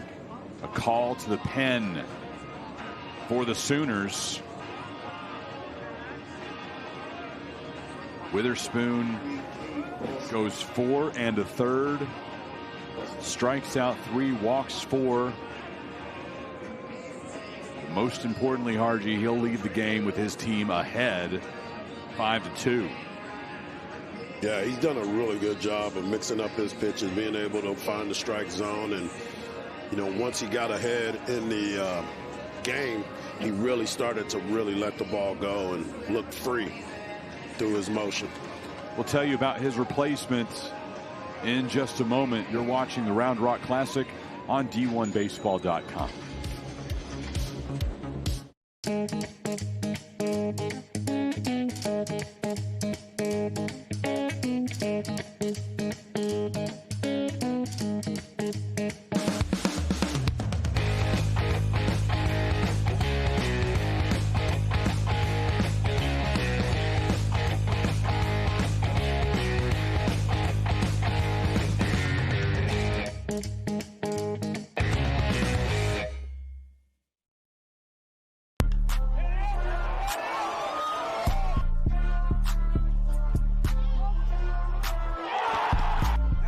Ran up by the Lux Unessa up the highest metric. The city just made it sweet. You could diabetic. They mouths were full of deceit. Let these cowards tell.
Cade Crossland, the new pitcher for Oklahoma. 6'1" lefty. Transfer from Weatherford Junior College. Made his first appearance of the season on opening day. Went 2 innings against Lehigh, allowing no runs, but 1 hit. Struck out 2, walked 1, and threw 29 pitches. He replaces Malachi Witherspoon. Back-to-back twin brothers in the weekend rotation for the Sooners. Tyson's performance may win him an all-tournament spot. Barring MVP. Yeah. Barring something miraculous tomorrow from one of the 2 starting pitches, that's going to be Tyson's spot on the all-tournament roster. But Malachi gave a great effort for his team, allowing just 2 runs by the Beavers and putting the Sooners in a great position midway through this game. Yeah, both of those guys were fun to watch, and the hype coming in backed it up. You know, you get a chance to play against quality opponents like this and be able to go out and deliver. That was an impressive run. Macias, Grounded out back to Witherspoon in the first, then walked in the third. A couple of Witherspoon wild pitches got Macias all the way around to third base. But ultimately, Malachi was able to bear down and strike out Tice Peterson to end the frame and leave Macias stranded. Facing a 2-2 count now with one out. Missing away.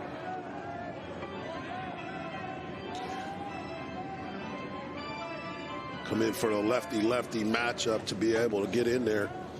You want to make sure you don't leave too much meat on the bone, but you want to make sure you give him a good pitch to put in play. 3-2 in the dirt.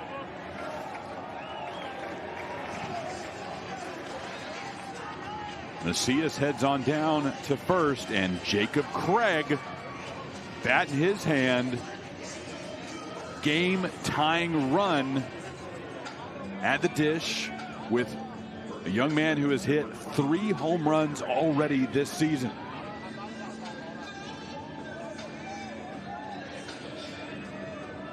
One pitch, one spot right here.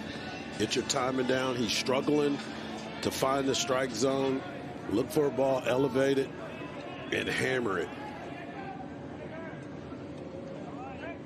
The only Beaver with more than 1 home run this season. Big hack from Craig. Everything that I mentioned was right there. Yeah. He just didn't get to it. Got the ball elevated, saw it, just didn't connect. 0-1 pitch coming. Back-to-back 91-mile-per-hour offerings from Crossland.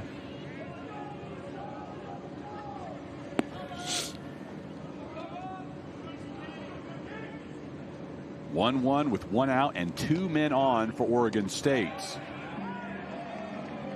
Change-up, brought it down to 81.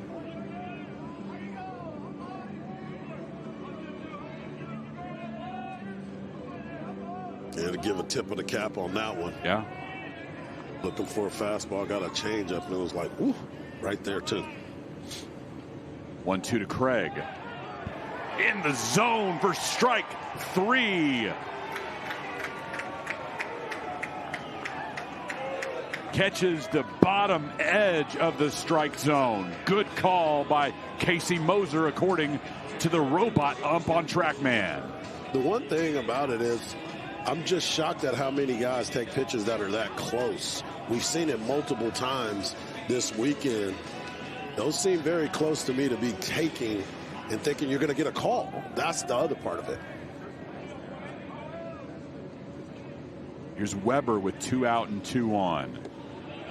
So if we were playing a Round Rock Express game here at Dell Diamond, Craig could have put his hand on his head, challenged that, but he would have still had to go sit down. That would have been called a strike. Back to my thought process of those are ones you can't take. It's too close.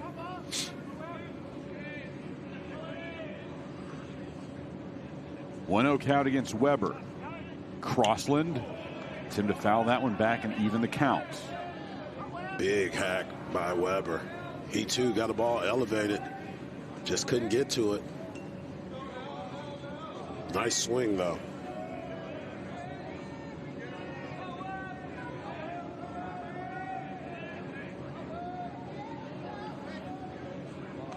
A ball on the strike with 2 out. Missing low and in. Looking fastball again here. He's having trouble with his changeup. Don't chase it. Make him throw you a better pitch, but make sure it's elevated.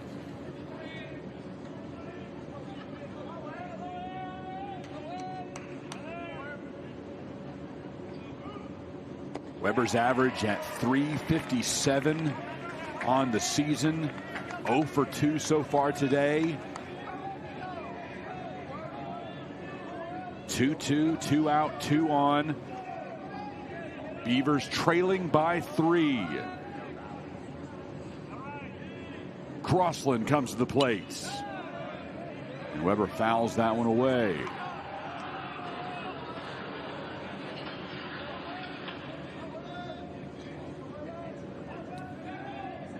Weber's 4th year in the Oregon State program.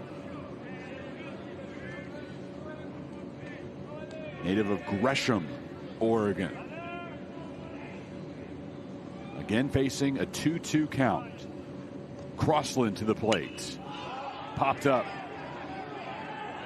Takari can't find it. Can't find it. And it bounces in front of the Oklahoma dugout. Wow. Once it got above these lights, it's a little twilight time right here. Once it got above the lights, you could see that he couldn't see it. He looked up right away and said he couldn't see it, and nobody else could either. We couldn't find it until it finally hits right in front of that Sooner dugout. Tough for everybody. Now, this is the night that you cannot take your eyes off the baseball. You got to dial completely in. Again, a 2-2 offering with 2 out and 2 on. Crossland to the plate. Full count against Weber.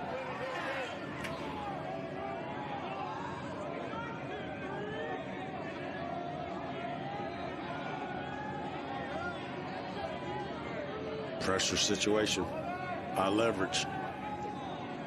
His heart rate is low enough to stay calm in this situation. 3-2 pitch from Crossland. Fouled away. Good thing he moved your car. You saw that. I had a momentary lapse in judgment and parked in that front row. Like, you know, I like the short walk, but I like not having dings even more. And moved it much further away.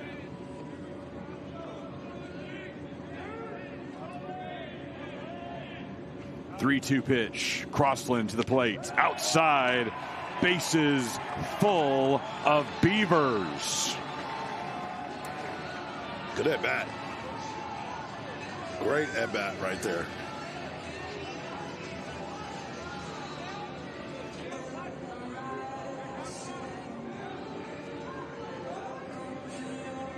Fouled off a bunch of pitches and got his opportunity to get on. Great work.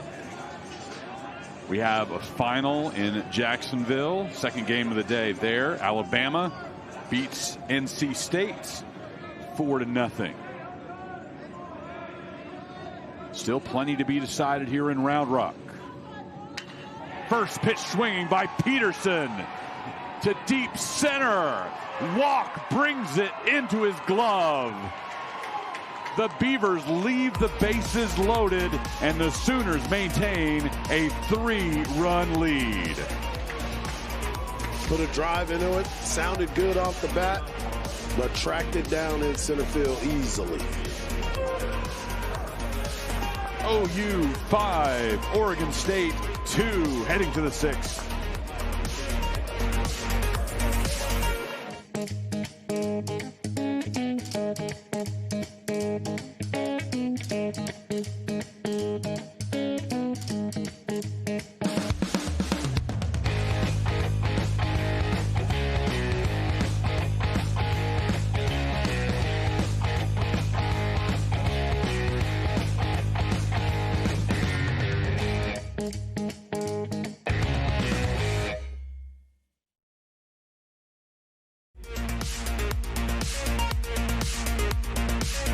Here's what's coming up tomorrow at the Round Rock Classic. We'll get underway at noon Central Time. So an early wake-up call for Oregon State fans. 10 o'clock Pacific for the Beavers and the Minnesota Golden Gophers. Final game of the Classic is at 4 o'clock Central Time between Oklahoma and Virginia. Appreciate everyone who is a longtime subscriber to D1Baseball.com, and those of you who have joined just in time for this weekend. We hope you will stick with us on the site all season long and beyond for the best coverage in college baseball. So many great resources between the scoreboard, great writers, all the information you could possibly want about this game that we love. New pitcher for Oregon State as Drew Talavs enters for OSU. Oregon State unable to take advantage of a big opportunity there in the fifth. Hargy loading the bases up. Came away with nothing. And you had your good hitters or your top of the lineup type hitters in Craig and Weber. Weber getting the walk, but Craig striking out, looking on a pitch that he thought was down. And then you get the drive by Tice Peterson in the center field, but it was tracked down by Walt. Train going by in the distance here at the home of the Round Rock Express.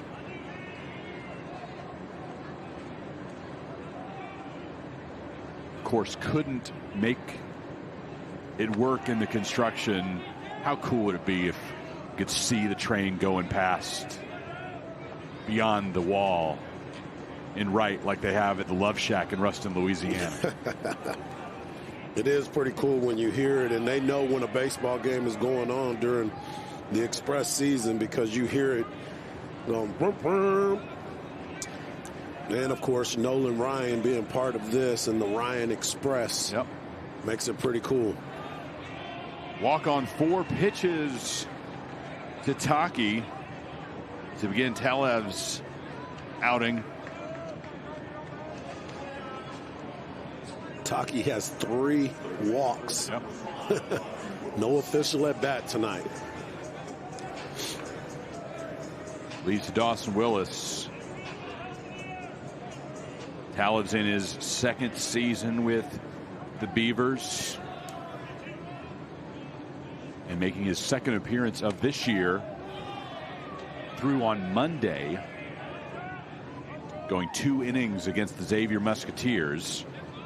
Hitless, runless ball. He struck out 5 and walked 1. After playing that Monday game in Surprise, Willis watches that one bounce around, and on a wild pitch, Taki is down to second base. And a quick visit to the mound. Either need to calm Talavs down or decide he just doesn't have it today. 6 consecutive balls thrown.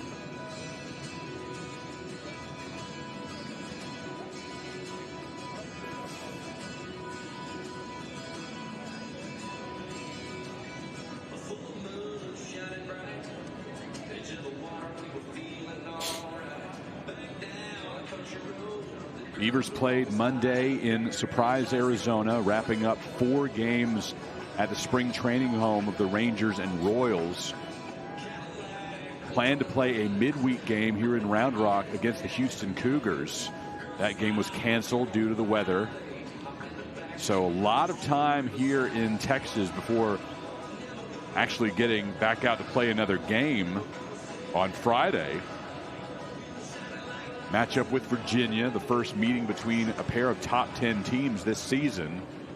Beavers winning that one 7-2.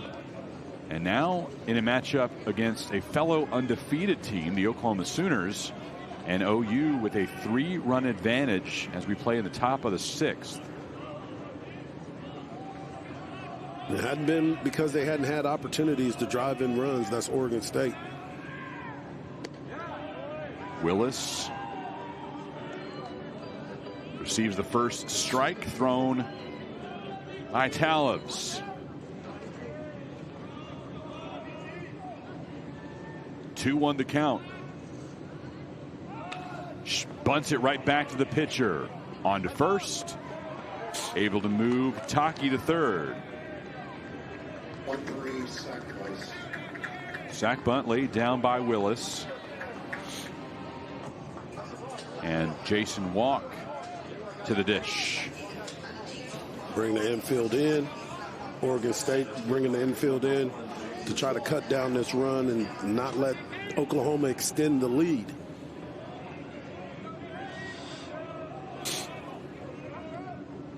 Every infielder on the edge of the grass and the dirt.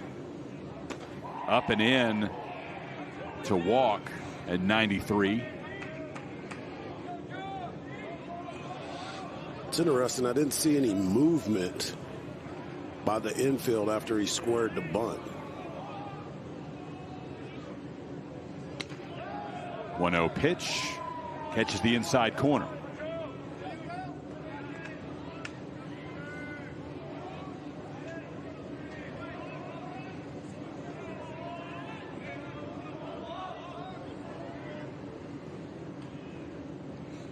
Talibs delivers to Walk. I'm watching Caraway at third. He tries to work the runner back just a tad, but then he shuffles off a long way. And as he shuffles off, I would be getting more down the line at third base, and that's exactly what he's doing. 2-2 the count now. Little cat and mouse game being played out there on the base paths.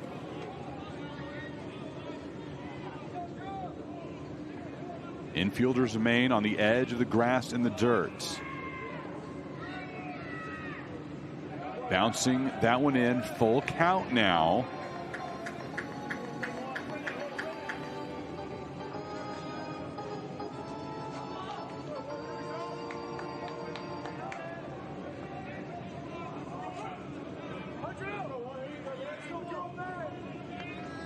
Three-two pitch coming.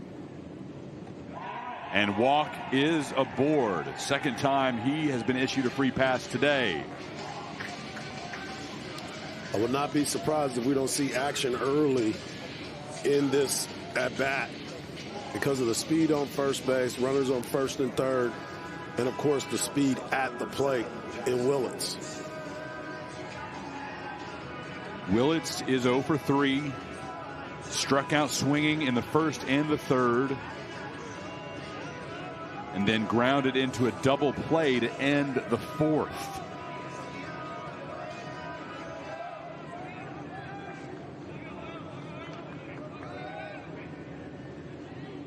Runners on the corners and one out. Check to first, pounced it in to Craig. That could have been real trouble.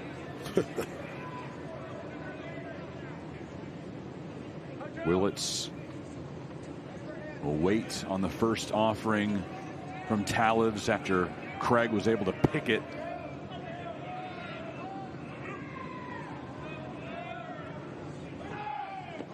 You talked about action. We've got him held up. Runner coming home. Here's the throw. Got him. Oklahoma trying to get tricky. It does not work for the Sooners. Yeah, and I'm watching because I knew that something was going to happen, and then when they got caught up, I don't think he really wanted to do that. And I think the rundown was supposed to be a little bit longer, especially when you have Taki, who's probably not one of your fastest runners on third base. A great job by Weber.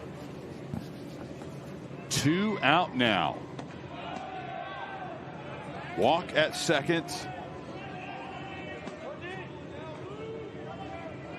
Willits at the plate.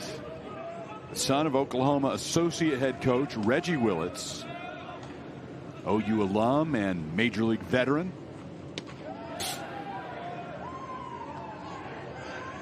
Jackson's brother Eli is a top high school prospect in this year's draft. If he decides to go to college, though, it'll be in Norman. I wonder why. 2-1. Check back to second.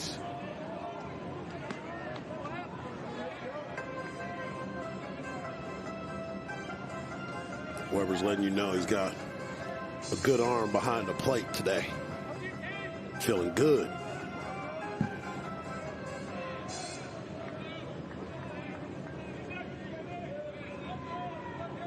3-1, 2 out, runner on second. Into left field. Here comes Turley. It bounces in front of him, and Walk scores. Oklahoma now leads by 4 thanks to the RBI single by Willits. Yeah, there's conversation being had in that dugout about the base running situation. But luckily for them, Willett comes up big and drives in another run to add a little insurance to what they've already had. Sooners looking for more with Easton Carmichael stepping in.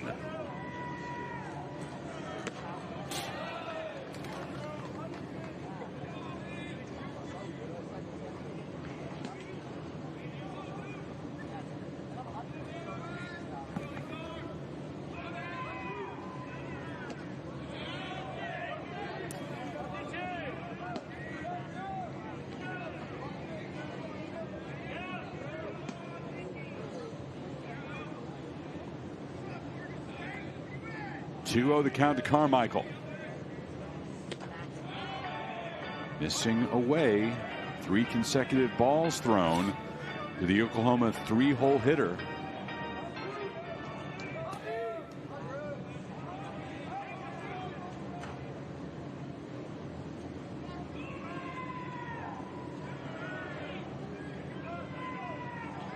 I think our stopwatch on the scoreboard has kind of gone out on the clock.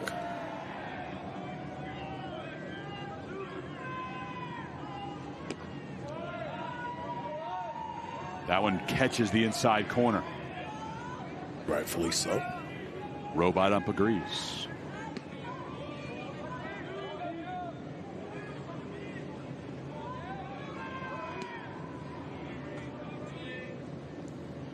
"3-1 rocketed to left field. Carmichael, big blast, boomer, Sooner, a 2-run shot. Got himself a fastball and rocketed to left field. 107 off the bat, and that pitch was right down the middle, and he made him pay right away. Nice load. Boom. Got him, coach. 3rd home run of the year for Carmichael. Extends the OU lead to 8-2. OU a winner over Minnesota yesterday by a 3-2 count. Much more offense available to the Sooners today.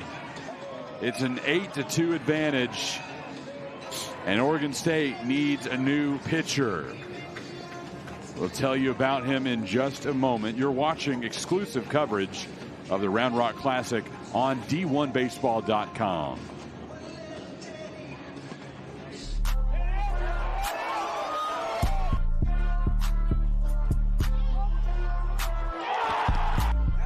Ran up out of Lux Unessa up the highest metric. The city just made it sweet, you could diabetic. They mouths were full of deceit. Let these cowards tell it. Walk in New Orleans with the etiquette of LA yelling.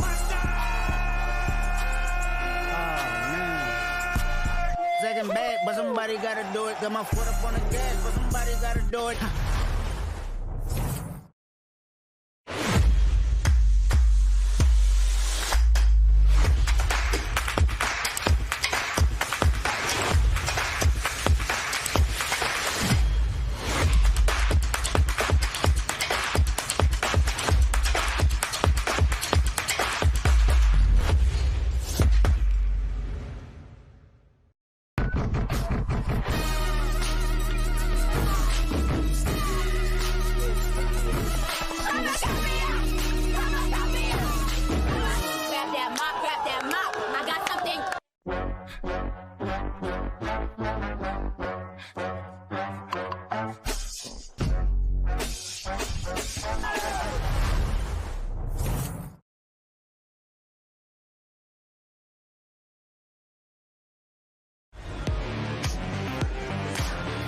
Wyatt Queen, the new pitcher for the Beavers.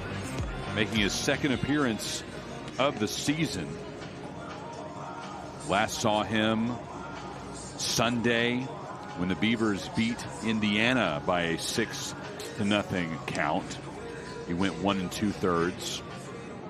Scoreless baseball. Giving up 1 hit, walking 1. Easton Carmichael delivering this shot. Need to get a distance on this one, Harji. TrackMan is broken on the home run distance. That much is clear. Our screen reads 364 feet. That's a lot longer than that. That was on that berm out there in left field. I trust the pitch tracking in the zone. I trust the live pitch data on type and speed. The live hit data is all screwed up. You got to hone that in before opening day for the Express.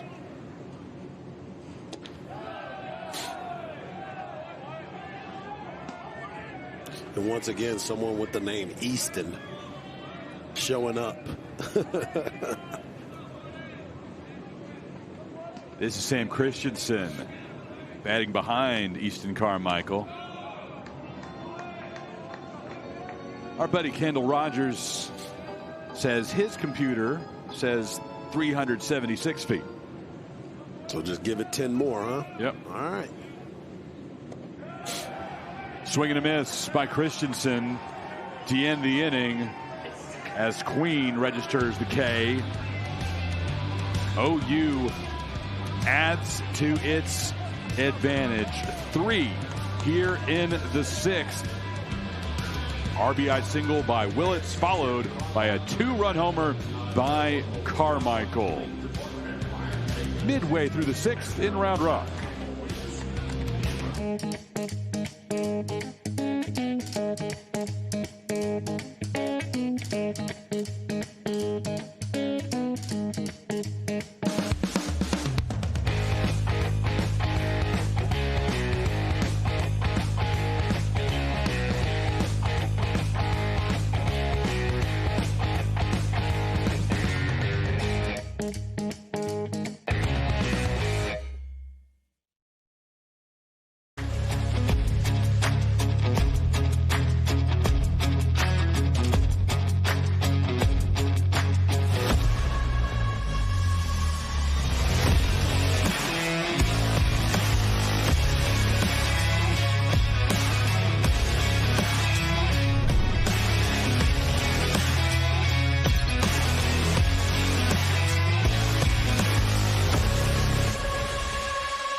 Karbach Brewing Company brings you the Round Rock Classic, crafted for fun.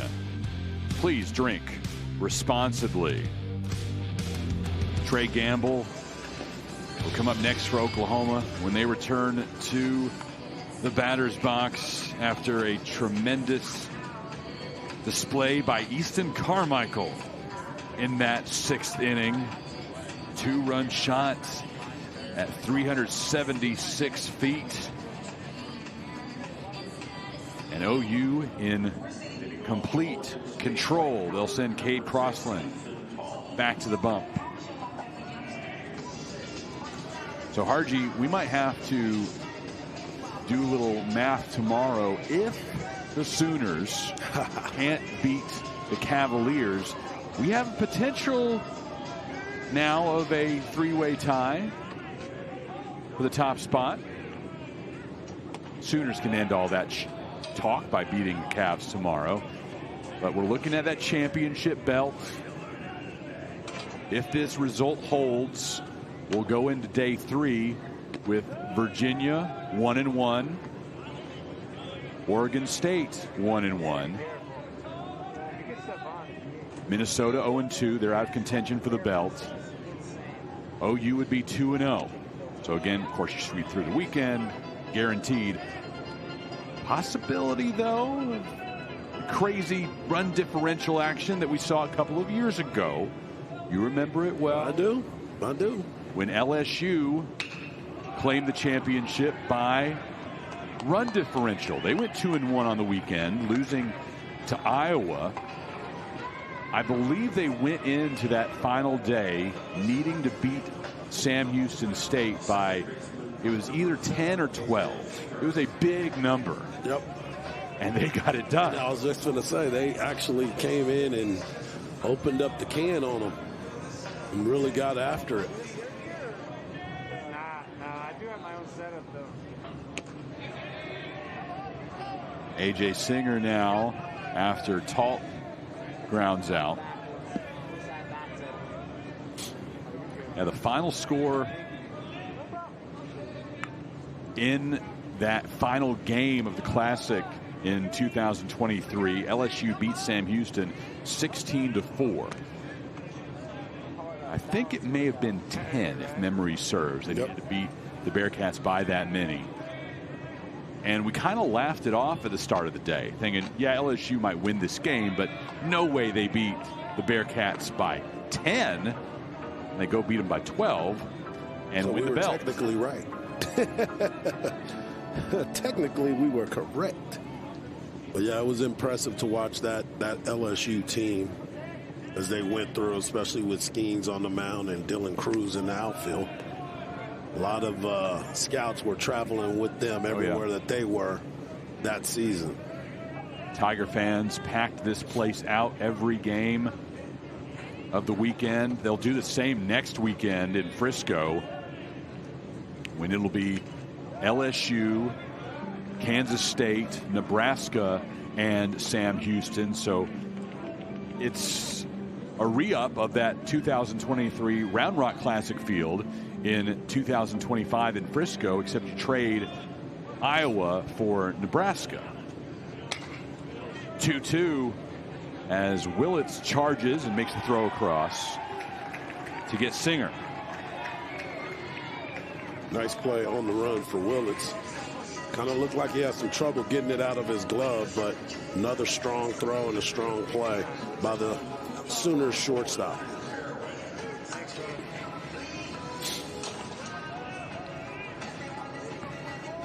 That Frisco tournament, one of two next weekend, held by Peak Events. We'll also have folks in Las Vegas.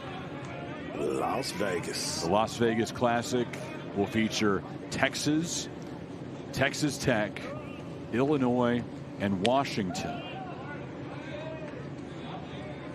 Now, you know, Harji, that Peak Events likes to spread it out. Very rare for them to have more than one team from a single conference in a tournament. That wasn't the plan originally, of course, as Washington was in the Pac-12, Illinois in the Big Ten. After realignment occurred, got together and decided we're going to keep the same field. It's okay. We can afford one non-conference game against a conference opponent. It's fine. Knocked down by Willis and over to first. Able to get Caraway. A 1-2-3 inning turn by OU. What a play. We got to see two web gems this inning. A slow roller by Willits and this play by Willis making the strong throw. Good stretch over there at first. Nice play. OU leads 8-2. We're through 6 complete innings at Dell Diamond.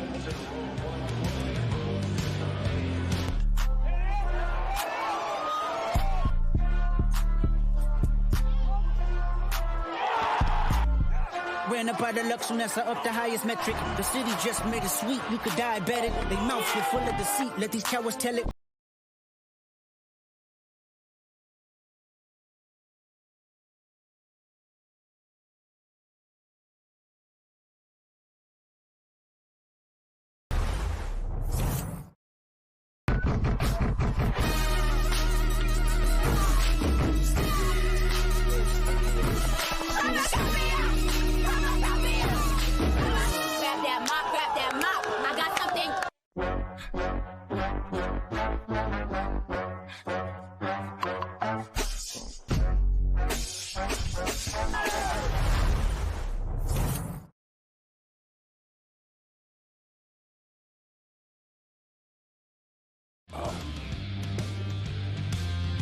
right on cue, the sizzle reels for next weekend's Las Vegas Classic and Frisco Classic. Both part of the Peak Events tournaments, which are the best outside of Omaha. Use that hashtag whenever you talk about the tournaments on social media. Also follow peak.events on all the platforms. That's Peak, D-O-T, events on Instagram, X, and Facebook. Trey Gamble, Kyle Branch, and Scott Mudler due to the plate for Oklahoma as the Sooners look to extend their record to 5-0. Can't wait for you to do your college scoreboard look around here in just a moment, because let me just tell you, you're going to be surprised at some of these matchups and these losses. Now we'll take a look around the Big 12. Excuse me, around the SEC. My first time I've slipped this weekend, man. I knew it was going to happen, though. Wow. I told you, I think, on Thursday, I was like, you did say at some point, I'm accidentally going to say the Big 12 in relation to Oklahoma.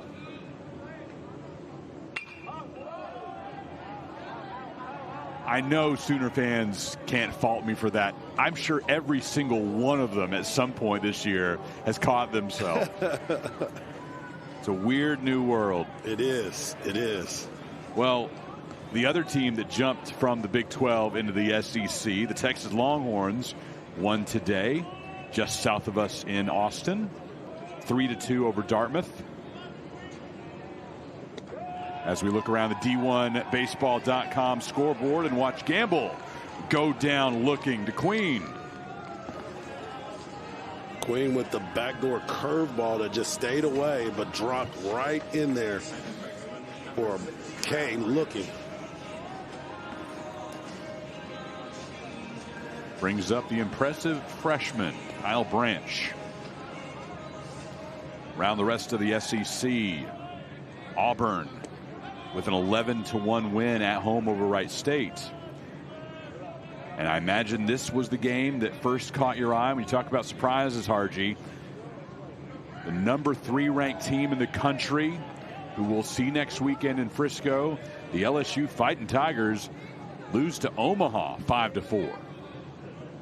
They're trying to get to Omaha, but they lost to Omaha. 1-1 pitch into center. Kyle Branch, 3 for 4 on the day. The young man is built for this competition and ready to see it all. 3 for 4. The only AB where he did not get a hit, he got an RBI. Productivity at its finest, making things happen every step of the way, and also maintaining a solid glove play as well. Now Scott Mudler, who had a 2-run homer back in the 4th. First pitch swinging, potential double play ball. Beavers turn it. Singer to Arquette and on to Craig. Well, nice play up the middle. Solid footwork by both guys. Up the middle, nice flip, strong throw, out of the inning. Beavers need to get the bats going. It is stretch time in Round Rock. Arquette, Turley, and Macias due up for Oregon State.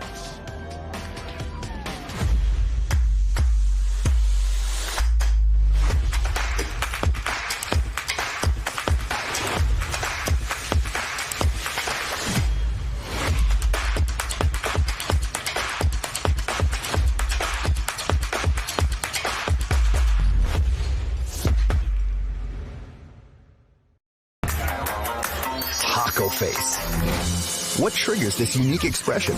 Cooking your meal as soon as you order with the freshest ingredients. Are you ready to discover your taco face? Taco Palenque, food in real time, no matter what.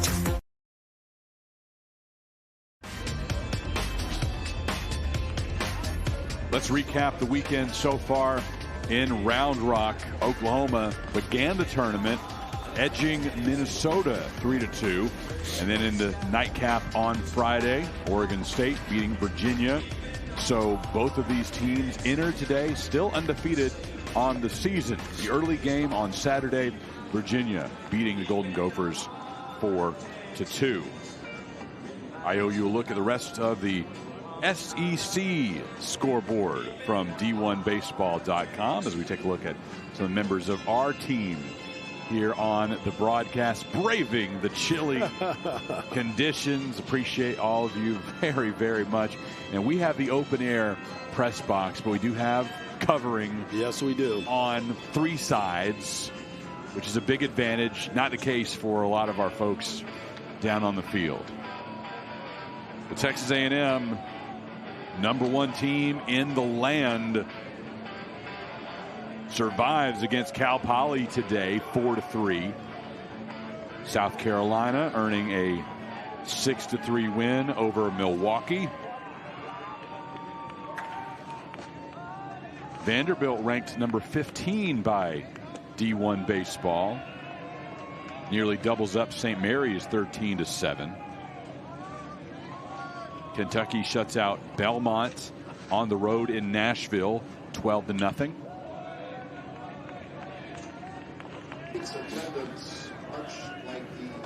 Georgia, number 8 in the country. They're at home at Foley Field this weekend. It's a busy sports weekend in Athens, Harji. Georgia with the home baseball series and the SEC swimming championships. Bulldogs beat the Illinois Chicago Flames 10-4. You might be asking yourself, why do I know that? I was about to say, and they're hosting the Texas Longhorns tonight in basketball. Or actually, no, Texas is in South Carolina. The women go there on Monday. There you go. Yep. My cousin, Logan Walker, swims for the Texas Longhorns. Got you. That's why you know about I've got family there. My mom is there in Athens watching him this weekend, along with my niece. Rooting him on. I think he had 200-meter backstroke tonight. Nice. See if we can get an update from the SEC swimming championships, if only to amuse myself. 3-2 pitch swung on and missed by Arquette, one of the most dangerous hitters in the Oregon State lineup. Goes down the hands of Cade Crossland. Timing is there. Load up. Just swung straight through it. The ball stayed away from him, and as he was swinging, you could see it on his face. He knew he chased out of the zone.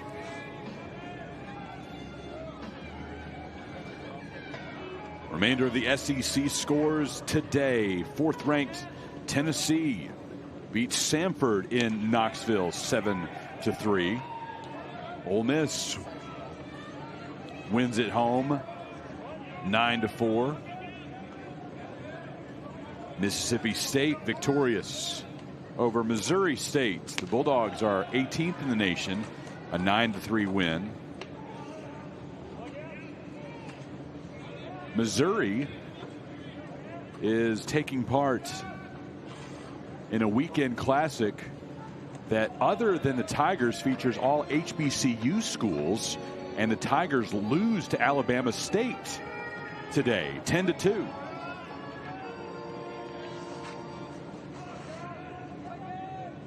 Florida is a winner over Dayton.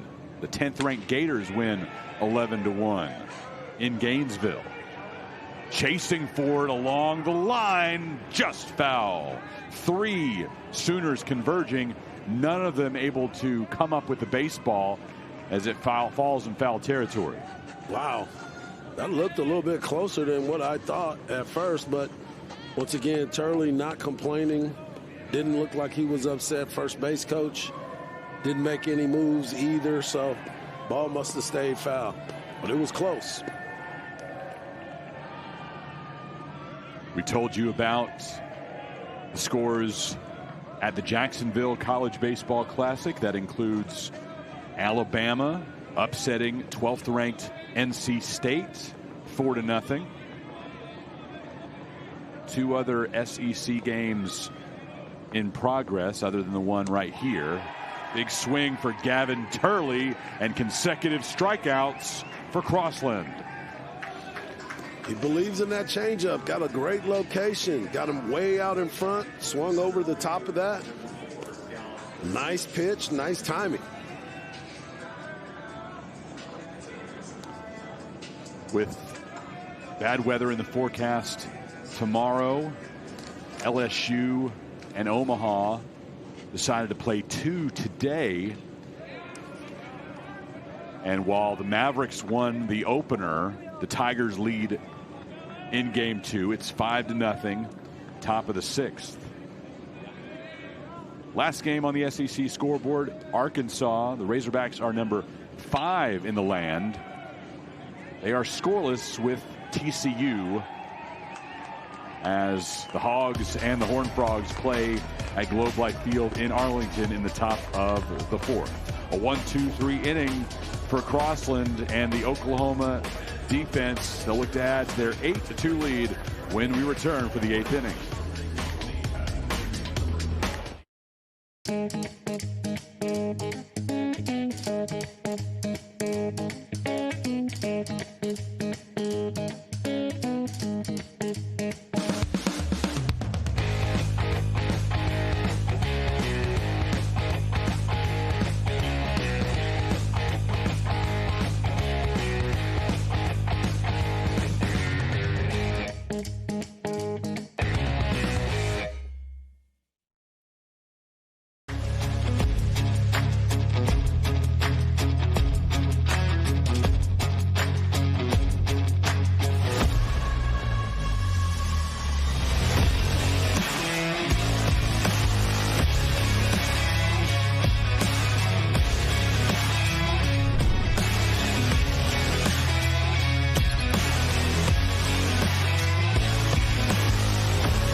D1Baseball.com, the exclusive home of the Round Rock Classic, the Jax College Baseball Classic, the Frisco Classic, and the Las Vegas Classic. This is the only place to watch those games. It's also a great place for coverage all season long, coast to coast. Every single thing you want to know about college baseball available here on D1Baseball.com. We welcome longtime subscribers and new ones to D1 Baseball. If you are new, we hope you will poke around, see what else is available in addition to the streams of the peak events tournaments. Great stories, great podcasts. There's so many different things that you can learn about depending on which part of D1 Baseball you want to be a part of. They have everything for you.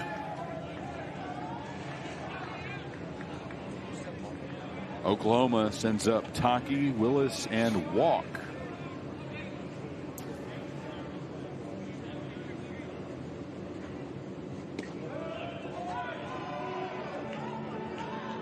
Nice pitch right there on that backdoor slider. White Queen continues on the bump for Oregon State. Put together a 1-2-3 inning in the 7th.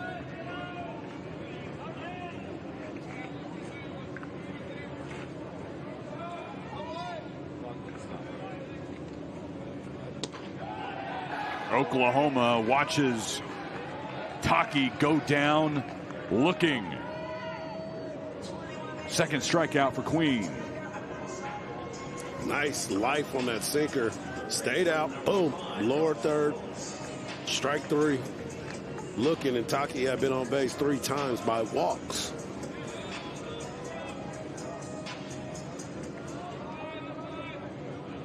Bottom of the order, Dawson Willis.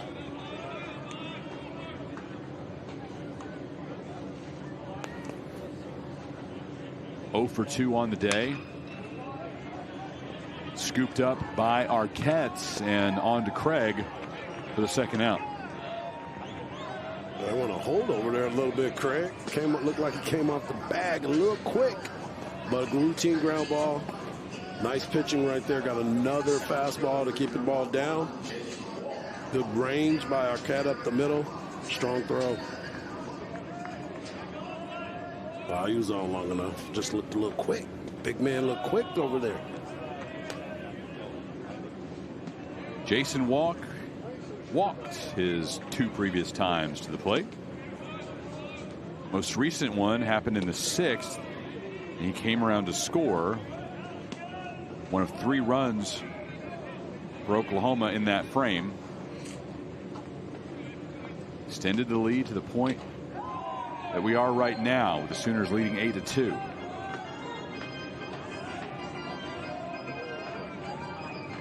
Beavers will have the short turnaround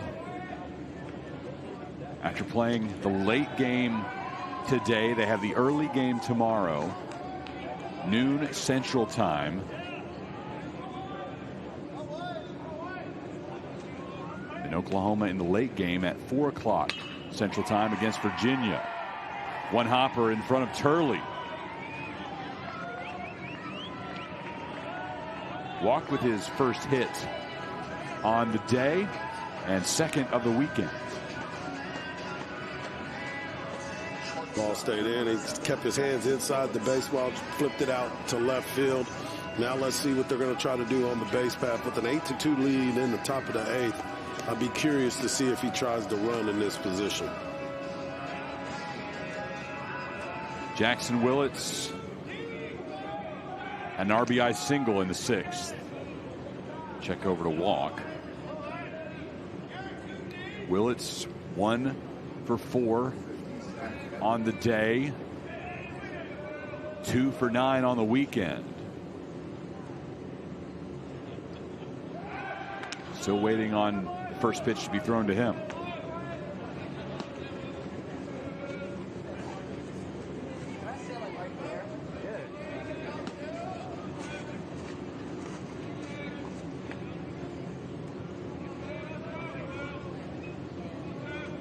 Here it comes into the Oklahoma dugout along the first base side.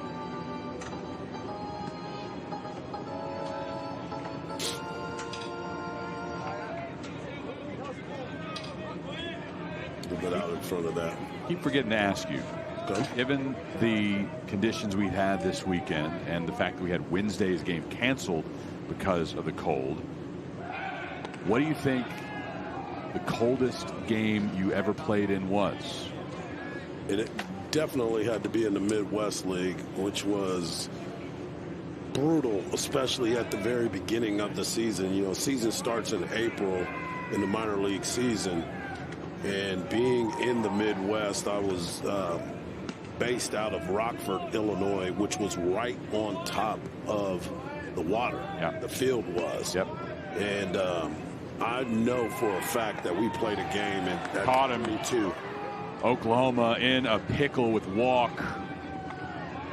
Tag him out right there to end the inning. We'll get back into cold weather baseball talk with Hardball Harge.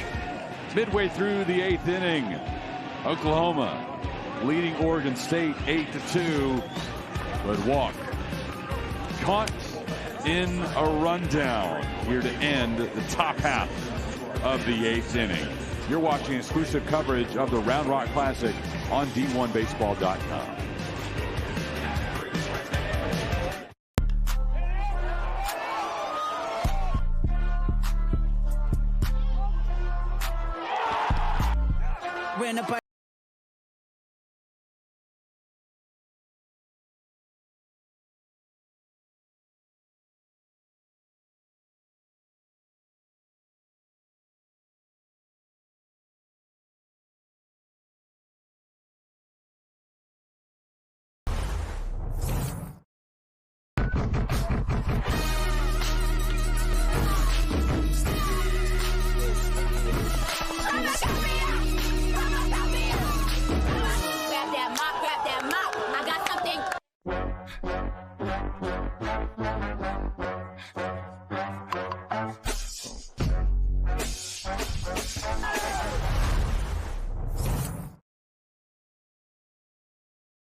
One day remains at the Round Rock Classic. Here's what we'll have tomorrow from Dell Diamond at noon Central Time.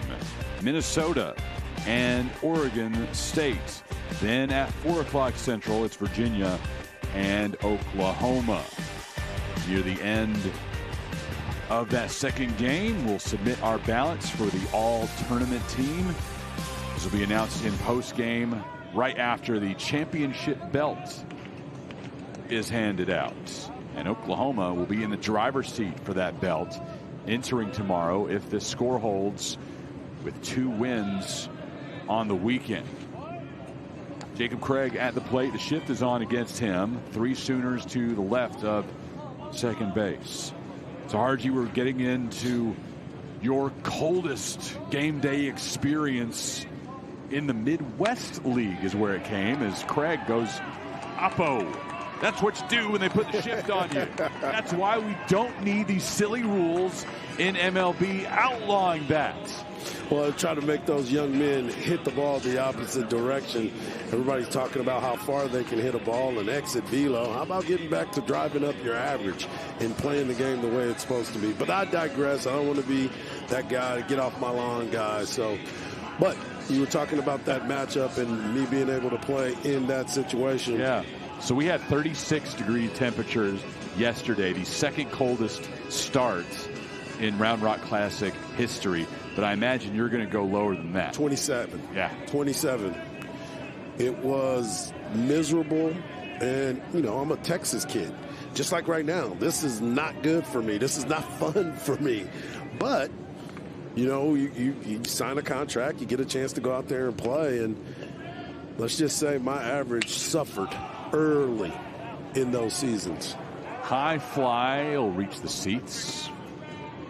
7 or 8 rows deep.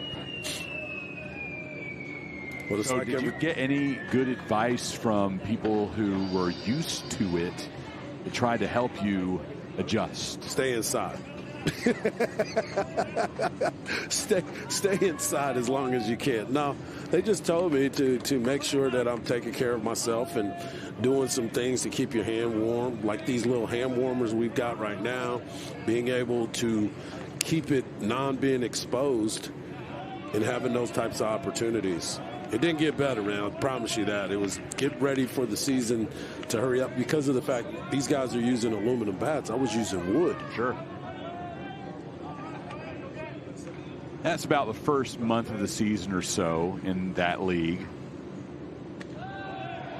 I spent some time in the early portion of my career in Des Moines. Ooh. And just like in Rockford, the stadium is right there on the water. And you're right, April, this is not baseball weather. At all. I always thought they should keep those teams in Florida or Arizona during that time. A little while longer. Up. Yeah. Well, that would mess up the whole idea of the bus league. But, yeah. I guess you kept all the teams there, not just right teams at stadiums directly on water.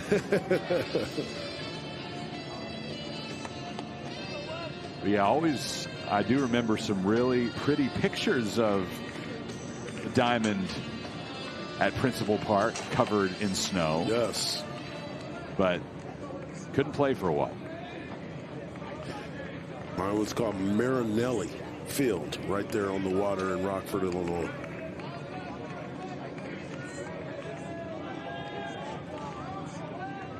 These Oregon State fans are laughing. You guys know nothing of cold weather right. baseball.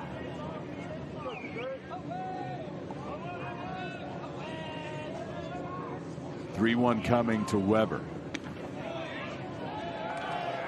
He's aboard. A single by Craig, a walk by Weber. And the Beavers 6 runs down. But they're not dead yet. Nope. And this is a team that's got some power that is starting to work its way back into this lineup.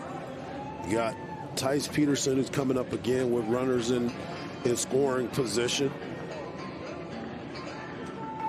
But now you got, is that Skip that walked out there, or is that Butler?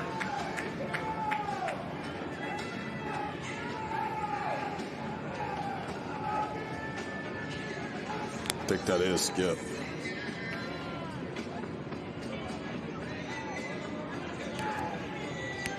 Yep.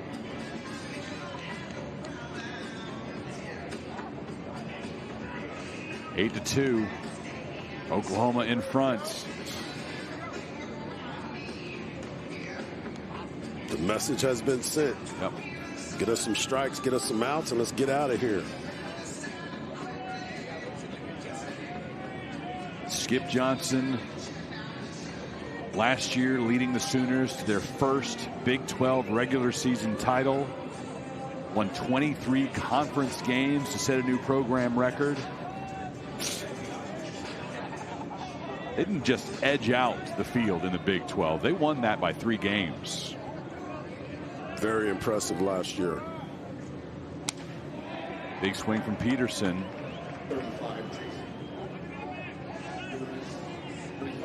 Third straight NCAA tournament appearance for Oklahoma.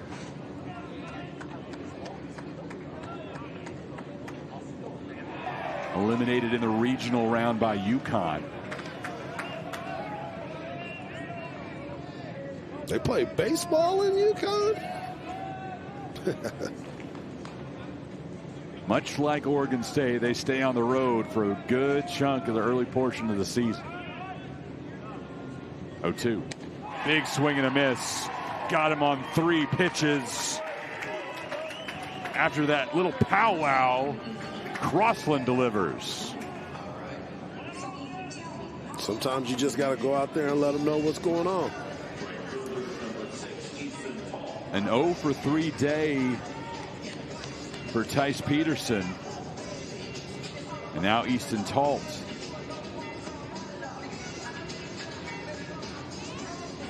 That's Easy E playing in there.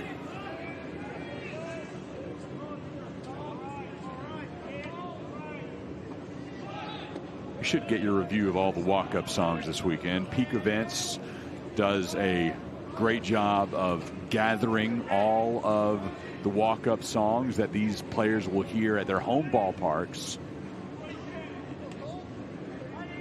Hear them throughout the weekend at not only Round Rock, but also the other 3 tournaments.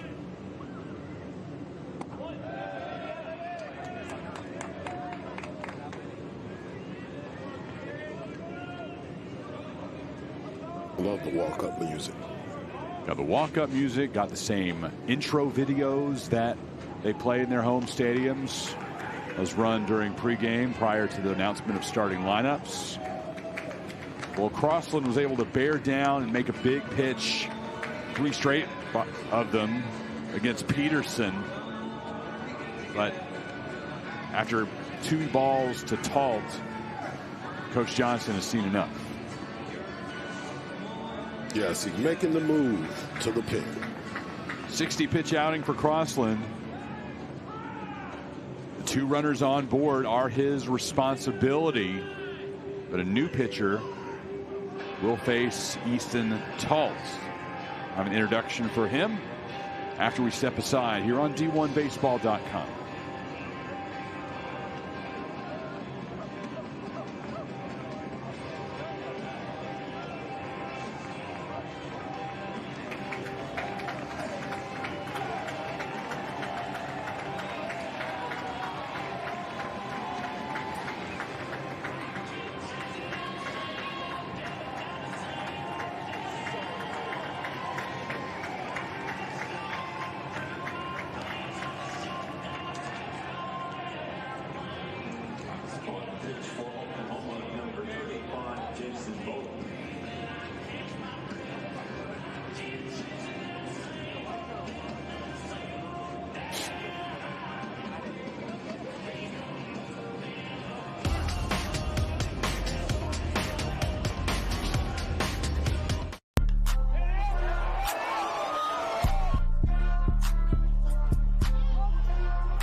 Ran up by the Lux Unessa up the highest metric. The city just made it sweet, you could die.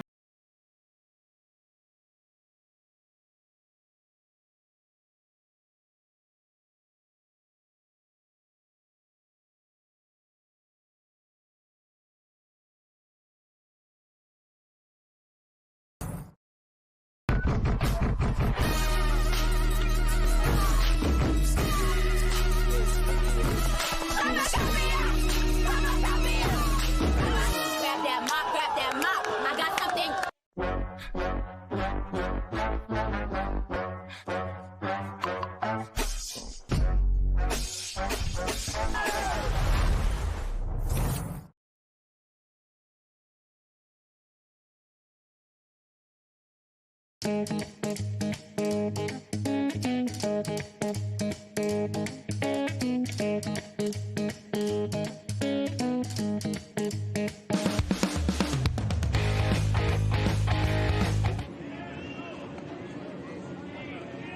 Bowden, the new pitcher for Oklahoma,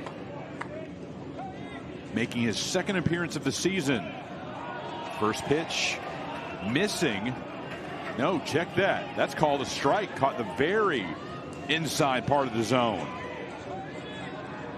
That's what we saw. That's what we got. And the robot ump agreed with that. So 2-2 the count after Bowden entered with a 2-0 count that he inherited from Crossland.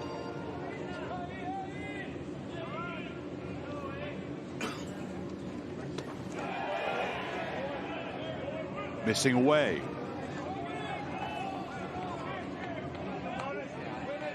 Fans are getting into it. They're both sides of it.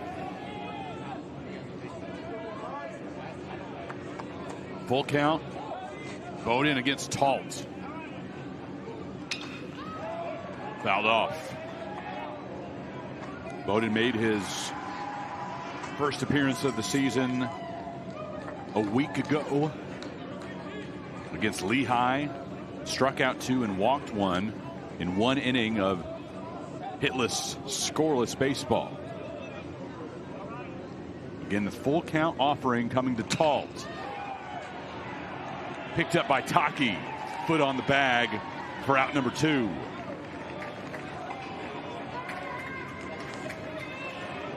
Moves both runners over. Craig to third, Weber to second. I was wondering why he didn't try to get the lead guy at second, but I guess he was just trying to make sure he got the out. Protect those outs right now.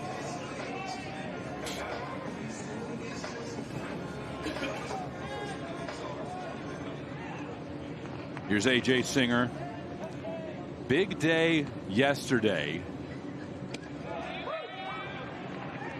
as Oregon State beat Virginia, but 0 for 3 in this one.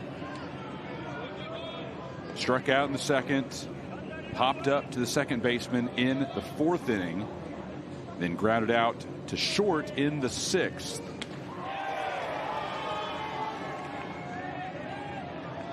Big swing. Big swing. Top of the zone at 88.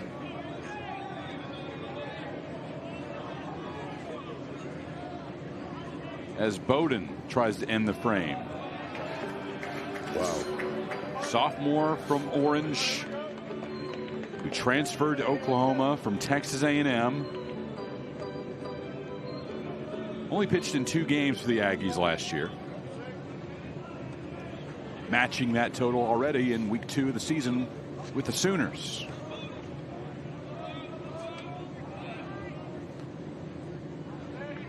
One-two into left center. Hops in front of Gamble, and 2 Beavers will touch the plates. Deficit trimmed to 4 runs. Another big-time hit for Singer. That's why they have him down at the bottom of the lineup. He comes up with runners in scoring position, and he always finds a way to deliver, just like he did yesterday. Had a 2-run single in the 5th for the Beavers in their win over Virginia on Friday. Now a 2-run single in the 8th against Oklahoma. Makes the score Sooners 8, Beavers 4. We return to the top of the Oregon State batting order and Trent Caraway. Caraway began his day with a single. Came around to score when Iva Arquette unleashed a home run. Since then, a fly out in the 2nd and a couple of ground outs in the 4th and the 6th.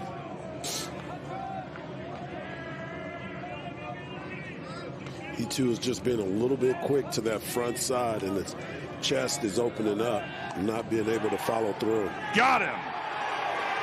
Picks Singer off first base. Bowden ends the frame, putting it right in the glove of Taki to lay down the tag. Throws a little bit high. He looked like he never got to the bag either. That'll do it for the Beavers. They do get a pair and pull within 4 of the Sooners. Headed to the 9th inning in Round Rock.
Round Rock Classic and Peak Events, proud supporters of the Cystic Fibrosis Foundation. Visit roundrockclassic.net. Click on the upper right-hand corner to donate to the Cystic Fibrosis Foundation. Or below that and to the left, you'll find the CFF silent auction.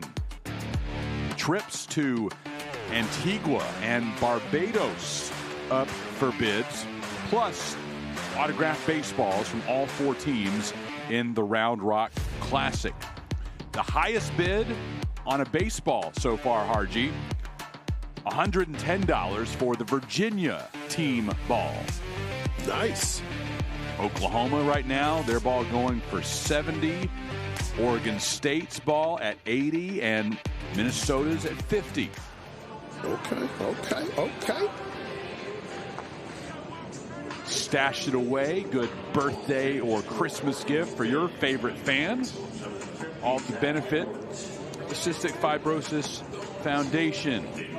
Oregon State makes a change on the mound.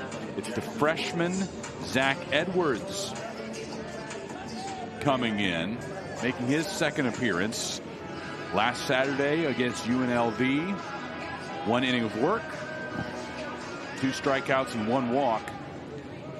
No hits, no runs allowed to the Rebels. Part of a 16-0 win for the Beavers. He faces the 2, 3, and 4-hole hitters for Oklahoma as the Sooners lead by 4.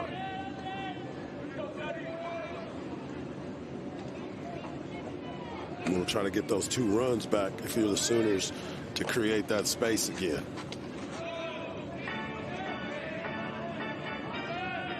Anything 4 or under feels doable. Right. You step into a half inning. Absolutely. Especially when you look at the lineup that Oregon State has, where they have all those thumpers and good, older, mature players in those situations. Because they'll have the top of their lineup coming up. 3-1 offering into left. Turley backtracking at the warning track, brings it in. His momentum carries him into the wall. Makes the catch for out number 1. A lot of strength right there. Being able to drive it the opposite way. Good tracking. He's a little cold out there, huh? See the all-white sleeves and the headwear.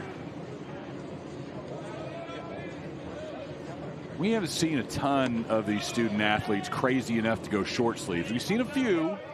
Weber, catcher. He's been going short sleeve for the last 2 days here. Well, catchers are madmen regardless. We knew that. That's why they call catcher's equipment the tools of ignorance. Right. You got to be crazy. Easton Carmichael homered his last time up. A 2-run shot to give OU its 7 and 8 on the board. Oregon State has added 2 since then to put us at our current count. I've always hung out with the catchers because those are the guys that you definitely want to be around if something goes down.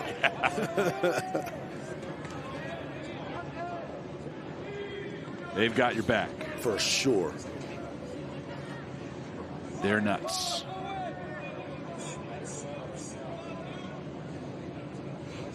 Three-two. Throwing it around the horn after retiring Carmichael.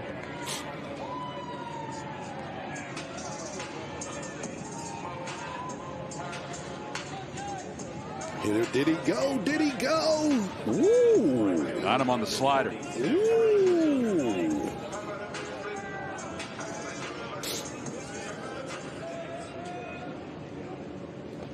Christensen 0 for 3 on the day with a walk. Struck out a couple of times.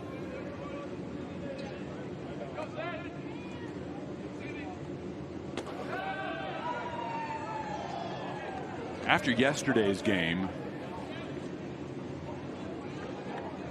Skip Johnson told us that in his 35 years, he can't really recall a better played game by 2 teams than what happened between the Sooners and the Gophers. What do you think his reaction is going to be after this one? Obviously, the offense is probably the biggest story for the Sooners today. Yeah, absolutely. I think the offense is the major story for the Sooners today because of yesterday. There wasn't much of that. They had to scrap. They had to fight to make sure that they won that game, and it was behind the dominance of a pitching from Witherspoon yesterday. So today he was probably going to say that his bats woke up and they came alive today. Fouled off beyond the Oklahoma dugout. Oklahoma will face Virginia tomorrow. Cavaliers, the second-ranked team in the country. And if the score holds, they'll already have a victory against the 7th-ranked team in the country, the Oregon State Beavers, this weekend. 1, 2, 3 inning for Edwards. And we'll see if the Beaver bats can come to life in the bottom of the 9th inning. Oregon State trailing by 4 in Round Rock.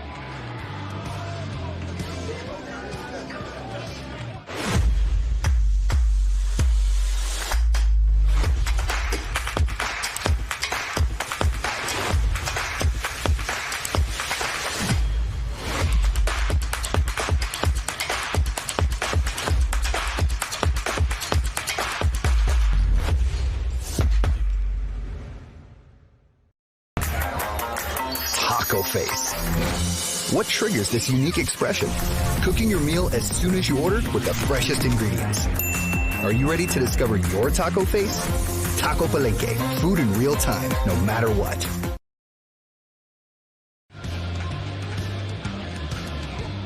Game 4 at the Round Rock Classic from Dell Diamond, the home of the Round Rock Express.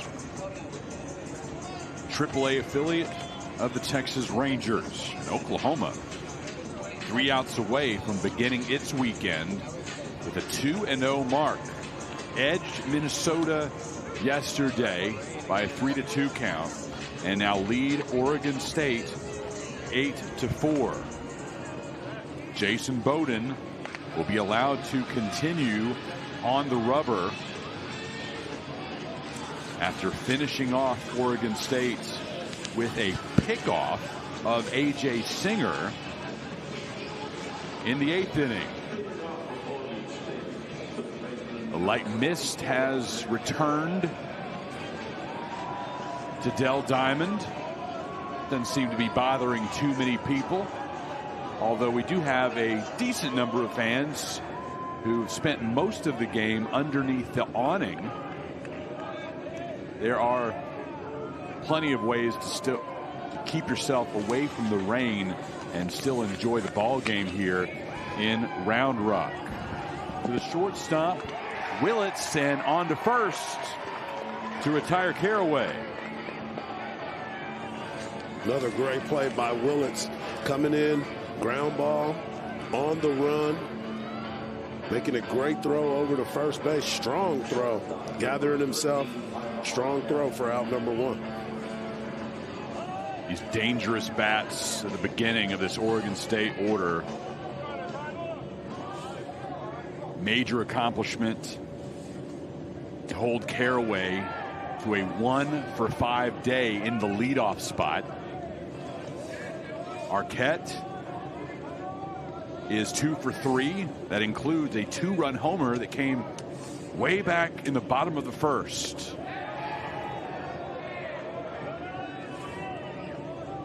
He showed some power by driving it to right field. Just kept going and going and going. 1-1 pitch.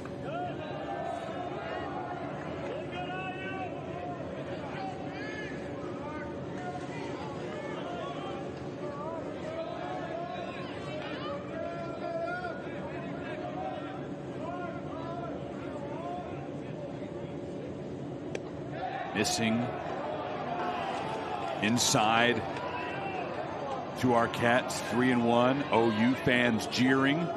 Robot umpire says that's a ball.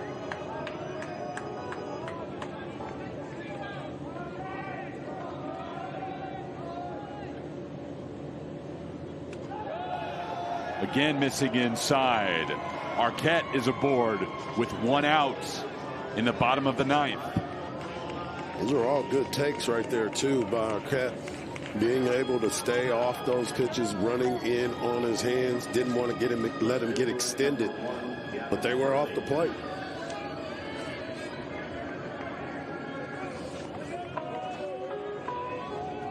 Leads to Gavin Turley, who we all know triple checked, quadruple checked that this white jersey was in his bag when he left the hotel. Yesterday, Oregon wore their black tops, and we were told about half an hour before first pitch, Turley would not be wearing his customary number 1. He would be wearing the replacement jersey, which was number 11, because he left it back at the hotel. But somebody on that Oregon State staff wins the MVP in Turley's eyes, because they rushed back, grabbed it, got it to him just before he stepped into the box in the top of the first. And told him, you're the real MVP.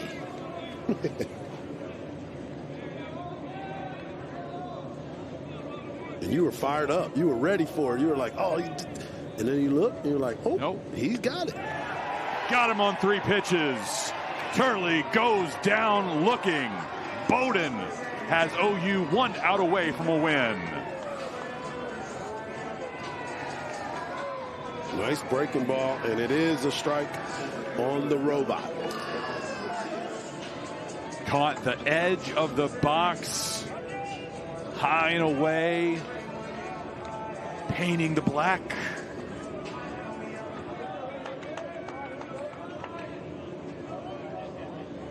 Perfect pitch to retire Turley. And Macias, as Oregon State is on its last legs, 2 out, trailing by 4 in the bottom of the 9th.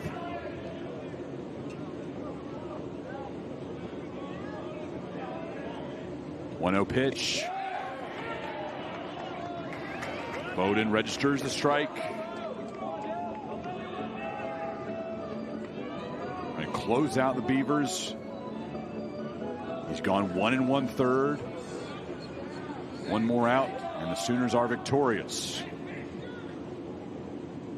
Runner going on the 1-1 pitch. Oklahoma indifferent to that. No stolen base for Arquette. Sooners 1 pitch away.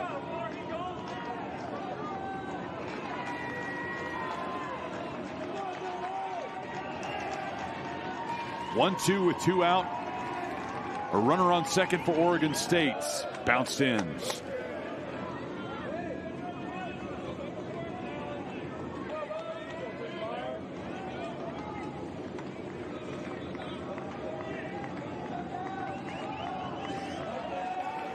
Two, 2 out. Man on second for the Beavers.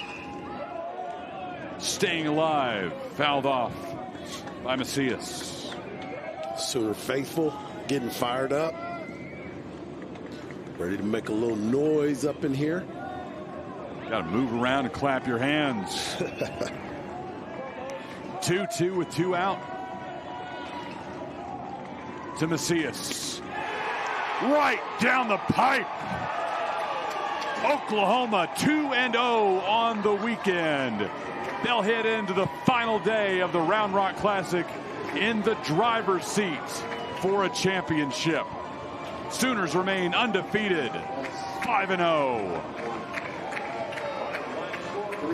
What a great performance by the Oklahoma Sooners. Oregon State tried to battle back. They've had their moments. They got out to the lead, and then they continued to try to get after it, but Oklahoma stayed resilient. Great pitching performance by the other Witherspoon brother. Malachi came out and controlled the game once he settled down, and then the rest of the staff came out and did what they needed to do. Both of these teams unbeaten entering the day. There are only 42 perfect squads left in Division I. We knew one of them would have to fall, and it's Oregon State. The Beavers now 5-1 on the year. OU climbs to 5-0. We'll do it 2 more times tomorrow. The Round Rock Classic concludes with games at noon and 4, both exclusively available here on D1Baseball.com.